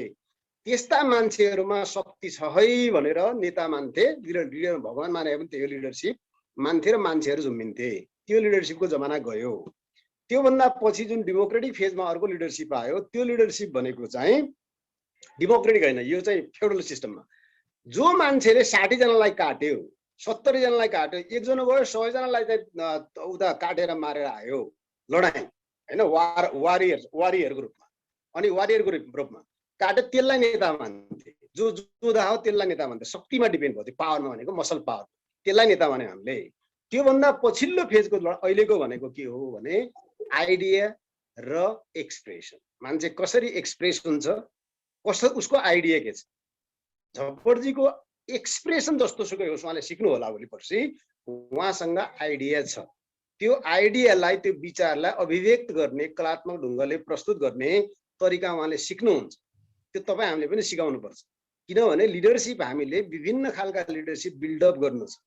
नभए हामी चाहिँ भाषण मात्रै गर्ने गइहाल्ने लिडरसिप भयो भने भोलि केही देखिन्न होइन। त्यसैले तपाईँहरू अलिकति धरी हुनुहोस्, केटा हाम्रा यङ केटाहरू जो हुनुहुन्छ तपाईँहरू पनि अलिकति बुझ्नुहोस् होइन, बुझेर चाहिँ प्रस्तुत पनि हुनुहोस्, म्याच्योर्ड पनि हुनुहोस्। त्यो खालको तपाईँको जुन मैले भने नि लिडरसिपको हामी चाहि नचाहिकन के खोज्दैछौँ भने त्यो म्याजिकल क्या, झपडजीले गरिदिनु पर्यो, पूर्ण रावले गर्नु, त्यसो हुँदैन संसार। अहिले त त्यो गरे पनि तपाईँले बोले जस्तै, तपाईँले गाली गरे जस्तै अर्कोले पनि गर्छ, राज्यले पनि गर्छ होइन, समाजले पनि गर्छ, पार्टीले पनि गर्छ। त्यही त हो नि ट्रान्सप्यारेन्सी भनेको, छुट्टै हो। र उहाँले पनि चाहेर पनि गर्न सक्नुहुँदैन, हरेक कुराका सीमा हुन्छन्। मैले चाहेर गर्न सक्दिनँ, मेरा आफ्ना सीमा हुन्छन्। त्यसैले मान्छेबाट मान्छेको एक्सपेक्टेसन गरौँ। अहिलेको लडाइँ भनेको चाहिँ हाम्रो डायलग, डिस्कर्स, आइडिया र एक्सप्रेसनको हो। अथवा जोसँग केपी ओली अध्यक्ष भए छन् त्यो पार्टीका, एमाले भन्ने पार्टी, नेकपा भन्ने पार्टीका लडाइँ लडेर जितेर हुन् त होइन नि, षड्यन्त्र गरे होइन, आइडियाले भएका हुन् क्या साथीहरू, बोलेरै भएका हुन् क्या। अहिलेको लिडरसिप त्यो हो होइन। त्यसैले तपाईँ हामीले पनि प्रस्तुत हुँदाखेरि म्याच्योर्डली हुनु पर्यो, ढुङ्गा मुढा होइन, गाली बेइज्जत पनि होइन, भोलि गाउँपालिका होस् कि अन्त होस्। र हामीले अभिव्यक्त हुँदा पनि त्यसरी हुनु पर्यो। र अतिथिबाट चाहिँ अहिले चाहिँ हामीले भोलि पर्सि नै आउँदैछ, जस्तो मोतीलाल बोहरा सर पनि आउँदै हुनुहुन्छ। तपाईँले आइजिपी हुँदा यसो सबभन्दा टसल त मेरो हो उहाँसँग विद्यार्थी कालमा। जबरजस्तलाई थाहा छ कि छैन, नरेन्द्रलाई अलिअलि थाहा छ। विद्यार्थी कालमा तिलक रावल र मोतीलाल बोहरासँग सबैभन्दा टसल पूर्ण रावल। उहाँहरूको घरमा नजाने म अहिलेसम्म पनि मै, त्यो कुनै मान्छे कोहीलाई ल्याउनुहोस् न, कपालजीदेखि एक एक नामै लिन्छु होइन। तर पनि अतिथिलाई अतिथिको रूपमा लिउँ, उहाँहरूका अनुभवहरू चाहिँ सेयर गरौँ। के हुन् त, कसरी विरोध गर्ने। मैले भने नि त भोलि झपडजी नै अर्थमन्त्री हुनुभयो, तपाईँलाई हामीले कसरी पक्रने, कसरी तपाईँको विरोध गर्ने, तपाईँले गरे भरोसा कसरी थाहा पाउने भन्ने सिक्ने हो क्या अहिलेको टाइम भनेको होइन। त्यति मैले भन्न चाहेँ। यो कार्यक्रमलाई अलिकति सहज पनि मैले पार्न चाहे हो। झपडजी आइदिनु भयो, म त अस्ति म अब वक्ता पनि भएँ, म योसँग जोडिएँ। अलिक तपाईँभन्दा उमेरले कान्छो भएकोले युवा पनि जस्तो भएकोले उहाँहरूसँग जोडिएको छु। एकदम धन्यवाद। साथीहरूलाई प्रश्न नगर्नुहोस् भने होइन मैले, तर यो गलत ठाउँमा, गलत ढङ्गले अनि गलत सन्दर्भमा गरेका राम्रा कामहरू पनि गलत हुन्छन् क्या। त्यसैले झपडजीलाई धेरै बधाई छ। समग्रमा मैले अघि भनेकै कुरा हो, तपाईँले अलिकति बोल्ने सिप गर्नुभयो भने अनि हामीलाई मक्ख पार्नुहुन्छ। यो काम मात्रै पनि हेर्ने समाज होइन यो, जहाँ तपाईँको मैले लेखेका गजल मैले लेखेका भन्ने थाहा छैन, लेखेर गाएपछि कुन्तीले गाएको कसले गाएको भनेर उनीहरू पपुलर छन्, कसले लेखेका भन्ने थाहा छैन क्या। त्यस्तो समाज पनि हो। ठिक छ, तपाईँले त्यस्तो अन्यथा लिनु पर्दैन, हामीले तपाईँबाट धेरै आशा गरेका छौँ, लागिरहनुहोस्। यति हो मेरो भनाइ। धन्यवाद। अनि दाइ, उपाध्यक्षज्यूको कुरा सुनेर बोल्नुहुन्छ कि के छ हजुरको समय अभाव? उपाध्यक्षज्यूको पनि सुनौ। उहाँदेखि लामो होला, फेरि मेरो अर्को कार्यक्रम हुन्छ होइन। 1-2 मिनेट छोटोमा। हजुर, छोटोमा भए सुनिदिनु। ल उपाध्यक्ष। हेलो, मैले सबैलाई नमस्कार मात्रै गरेँ। अब मैले अरूका कुरा पनि सुन्नुपर्ने हुन्छ। आज यतिले 2-4 कुराले क्या होला त, अर्को दिन टाइम मिलाउँदा कसो होला। पनि बोल्नु होला, अर्को दिन पनि बोल्नु होला। अब के अरे हाम्रो प्रमुख वक्ता हुनुहुन्छ, उहाँ भएका कारणले केही 1-2 शब्द बोलिदिनुहोस् आज। त्यहाँ हजुरलाई पर्याप्त समय अर्को दिन दिउँला। छोटकरीमा आजको तपाईँको मनसाय राखिदिनुहोस्। कहाँबाट सुरुवात गर्ने हो त? अब यो पहिलो कुरा त बौद्धिक युवा मित्रहरू हुनुहुन्छ र अरू बहुत दिग्गज अग्रजहरू पनि हुनुहुन्छ, उहाँ सबैलाई एकमुष्ट नमस्कार गर्न चाहे। अब युवा खास गरी हामीसँग यहाँ 3-4 प्रकारको युवा छ। एउटा चाहिँ त आफ्नो भन्ने बित्तिकै असाध्यै राम्रो मान्ने युवा, अर्को अन्य विचारको अथवा आफ्नो विचार व्यवहार नमिल्नेलाई त्यो राम्रै गरेको भए पनि नराम्रो मान्ने युवा, अर्को चाहिँ त काम नपाएर आशा धेरै गरेको हुन्छ, काम साम पनि हुँदैन, काम त्यति दिन सकिँदैनन्। अब आवेग आक्रोश मान्ने युवाहरू त्यो रुष्ट हुने हुन्छ बढी जस्तो, त्यसमा बढी इगोले काम गर्छ। अर्को चाहिँ त गाउँमा राम्रो होस्, ठिक होस्, निष्पक्ष स्वतन्त्र टाइपका युवाहरू पनि हुन्छन्। यति मध्ये यहाँहरू अन्तिममा भनेकै मध्ये पर्नु भएको छ होला, पर्नुभयो। अब मैले यति कुरा गरेँ। दोस्रो, अब गाउँपालिकाले 4वटा शीर्षकमा माथिबाट बजेट आउँछ, 2टा शीर्षकमा बजेट त्यसलाई चाहिँ हामी बाँडफाँड गर्छौँ। अब अलिकति यो गाउँपालिकासँग पनि सम्बन्ध हो, त्यसैले मैले कहाँबाट सुरु गरौँ भने बहुत अन्यता भएको कारण त्यो। अब गाउँपालिकासँग पनि जोडियो, म गाउँपालिका उपाध्यक्ष भएँ। भ्रष्टाचार भने बान्नेगढी गाउँपालिकाको अब सर्जक युवाहरूले भ्रष्टाचार विरुद्धको अभियान ल्याउनु यो असाध्यै राम्रो हो। कहिलेकाहीँ हुन्छ त कस्तो भन्दाखेरि अब जुनसुकै जस्तो विचारले सुरुवात गरिए तापनि फेरि परिणाम राम्रो हुन्छ। यो कार्यक्रम चाहिँ परिणाममा असाध्यै राम्रो कार्यक्रम हो। यसमा मेरो पूर्णतया म सँगै साथ दिनेछु र यहाँहरू सँगै हुनेछु। म असाध्यै प्रभावित छु। अब यो हिजो मात्रै मेरो नेट चलेन, अफिस बिदा थियो, त्यही भएर हिजो आउनु सकेन, माफ गर्नु होला। त्यसपछिका निरन्तर कार्यक्रममा म यहाँहरूसँग सहभागी हुनेछु। अब भ्रष्टाचार जहाँसम्म गाउँपालिकाको कुरा गर्दा गाउँपालिकाले भ्रष्टाचार गर्ने ठाउँै छैन है साथी। अब मैले अलिक केन्द्रमा पनि काम गरेर आउँदाखेरि यो केन्द्रमा फाइल साल बढुवा गर्ने, दुनियाँ दिवाना, कर्मचारी सरुवा बढुवा, दुनियाँ दिवाना सबै कुरा छ। तर गाउँपालिकामा चाहिँ त्यस्तो छैन। गाउँपालिकामा यहाँहरूको पालामा अलि पछि 2-4 वर्ष त्यो आउँछ कि आउँदैन थाहा छैन। तर अहिले गाउँपालिकामा भ्रष्टाचार, गाउँपालिका अध्यक्ष, उपाध्यक्ष, वडा अध्यक्ष भ्रष्टाचार गर्ने ठाउँ छैन साथीहरू।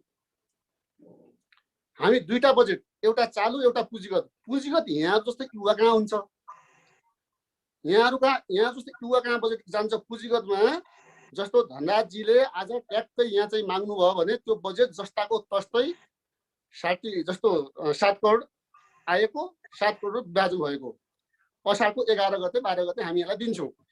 त्यो कहाँ भयो, कस्तो भयो, खर्च कहाँ कति के सब कुरा उहाँलाई थाहा हुन्छ र उहाँ पाउनुहुन्छ, जोसुकै पनि यहाँहरू पाउनुहुन्छ। त्यसकारण कुनै छुट्टै गाउँपालिका पदाधिकारीहरूलाई भ्रष्टाचार गर्नका निम्ति त्यस्तो बजेटको जोह हुँदैन। हिजो नरेन्द्र साउदजीको मैले सुन्न पाएन, अलिकति केही उहाँले चालु तर्फका 1-2वटा शीर्षक देखाउनु भएको थियो।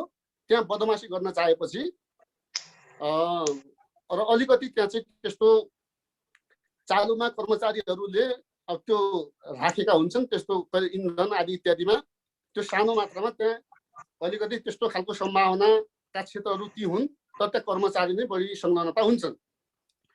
अब भ्रष्टाचार भन्ने बित्तिकै फेरि जनप्रतिसँग मात्रै जोडिएन, यो गाउँ ठाउँमा भ्रष्टाचार, जोसँग पैसा, जसको साइन चल्छ, अब जोले पैसा प्रयोग गर्छ, त्यहाँ चाहिँ हिनामिना भएको हुनसक्छ। जस्तो एउटा विद्यालयमा 40 लाखको भवन बन्छ, 20-20 लाखका अन्य भवनहरू बन्छन्। अब तपाईँको चाहिँ त्यहाँ विद्यालय व्यवस्थापन समिति हुन्छ। ती विद्यालय व्यवस्थापन समितिमा यहाँ जस्तै युवाहरू हुनुहुन्छ। अब अन्य उपभोक्ता समितिहरू गठन गर्छन्, विभिन्न खालको सिँचाइ, खानेपानी सबै जम्मै जे जति प्रदेश, केन्द्र, सङ्घ भए पनि उपभोक्ता र तपाईँको चाहिँ टेन्डर मार्फत भएका हुन्छन्। यहाँहरू जस्तै युवा र अन्य मान्छेहरू हुनुहुन्छ। त्यसकारण मलाई लाग्छ अब त्यहाँ हिनामिना हुने अलिकति ठाउँ छ। त्यहाँ बदमासी भएको पनि यदा कदा सुनिने गर्छ। तैपनि अब हामीले हेर्ने भनेको प्राविधिक इस्टिमेट डिजाइन इस्टिमेट हो, त्यो चाहिँ अनुगमन समिति पनि छ। सके जति हाम्रो विवेक क्षमताले भ्याएसम्म चाहिँ हामी त्यहाँ त्यसलाई कन्ट्रोल गर्ने काम गर्छौँ। तर यतिले पुगिरहेको छैन।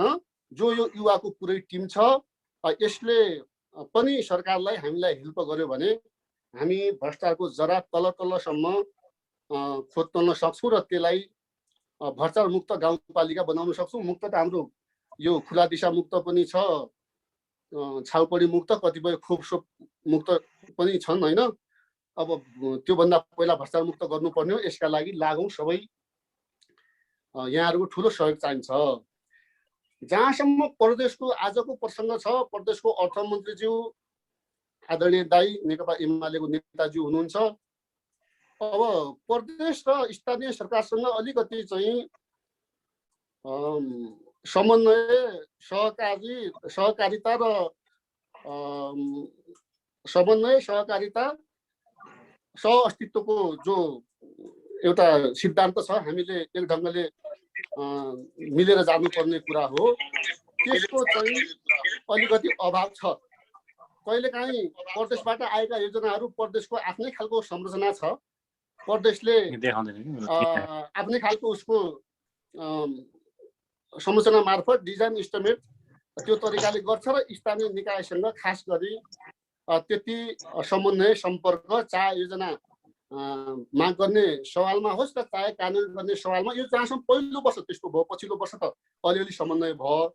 पहिलो वर्ष अलि अब उपभोक्ता समिति पनि गाउँपालिकाको जनप्रतिनिधि नभए पनि गठन हुन सकेन, एकाध ठाउँ त्यस्तो देख्यो। त्यसलाई पछि हामीले सम्बन्धित ठाउँमा कुरा पुर्याउँदाखेरि अहिले सजिलो छ। अब कुरा यो हो। त्यसैले के भन्नुपर्ने छ दाजु? के भन्नुपर्ने छ तपाईँको आजको प्रमुख वक्तालाई? हजुर, के भन्नुपर्ने छ आजको प्रमुख वक्तालाई? त्यही त त्यहाँ जाँदैछु। अब त्यहाँ अब आदरणीय दाजु अब अर्थविद पनि हुनुहुन्छ। उहाँ एउटा अब योभन्दा पहिले हाम्रो अर्थमन्त्री पनि हुनुभयो र हाम्रो गाउँपालिकाका लागि असाध्यै राम्रो काम पनि गर्नुभयो। हामी आशावादी पनि थियौँ, त्यही ढङ्गले भोट पनि दिएर जिताएका थियौँ। तर अहिले विडम्बना, संसद नपाएको गाउँपालिका हो यो। अहिले त अब उहाँको अभाव हुँदाहुँदै पनि अब त्यस्तो भयो।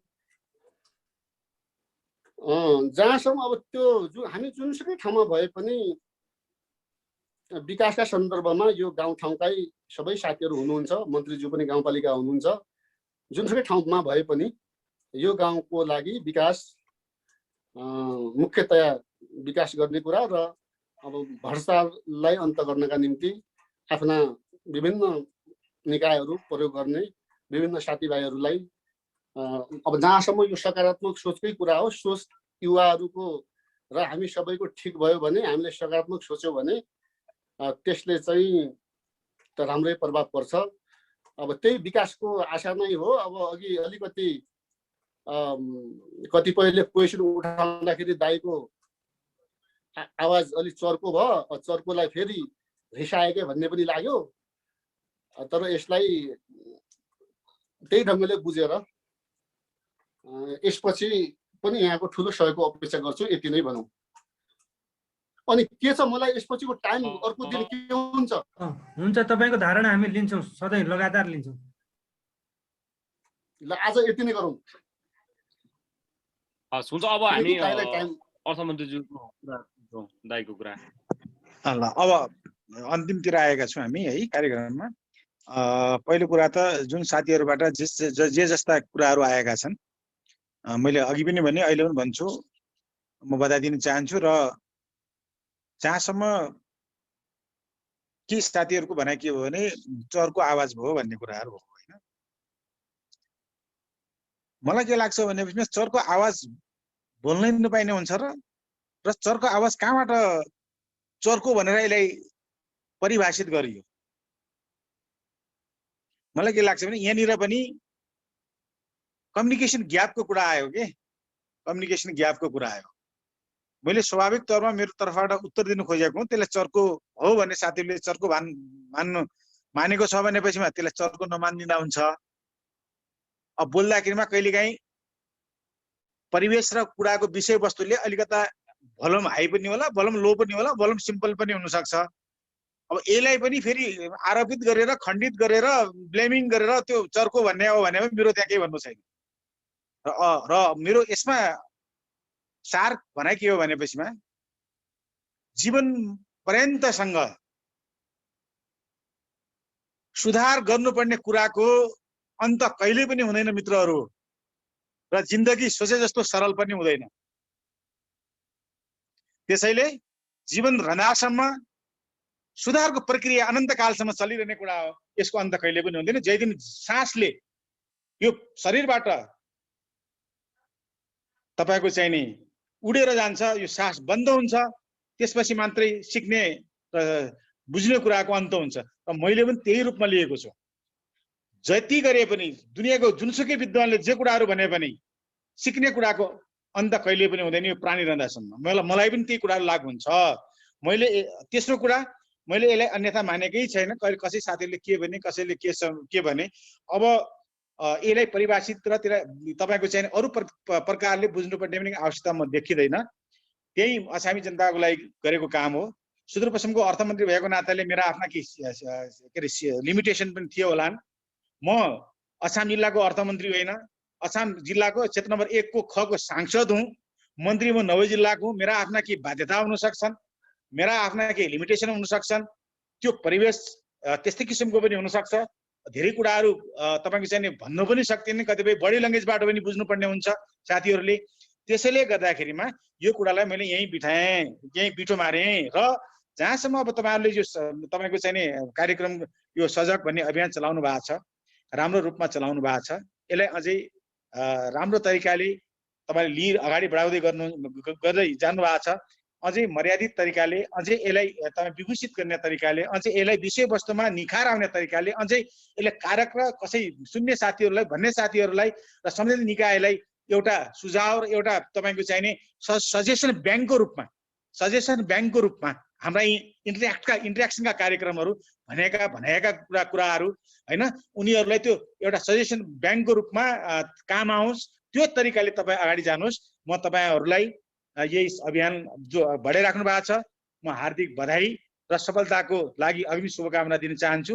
र मलाई पनि यहाँहरूले बोलाएर मेरा जिज्ञासा राख्ने अनुमति के अरे चाहिँ नि जिज्ञासा राख्ने मलाई अवसर दिनुभएकोमा म हार्दिक आभार व्यक्त गर्न चाहन्छु। र सबै साथीहरू जसले कुराहरूमा सजेसन दिनुभएको छ, यसलाई अन्यथा नलिएर यसलाई स्वाभाविक रूपमा लिनु होला भन्ने अनुरोध गर्न चाहन्छु। र मेरो जो चर्को कुराहरू मैले भनिसकेँ, त्यो चर्को नभएर मेरो बोल्ने स्टाइलले नै त्यही हुन्छ र कुनै प्रेसर दिनुपर्ने हुन्छ कुनै कुरामा होइन, हाई भोलम लो भोलम यो तरिकाले नै हुन्छ। मैले अन्यथा मानेकै छैन भनेर म यहाँलाई चाहिँ विश्वास दिलाउन चाहन्छु। र पुनः धन्यवाद ज्ञापन गर्दै म अन्त गर्ने अनुमति चाहन्छु। धन्यवाद।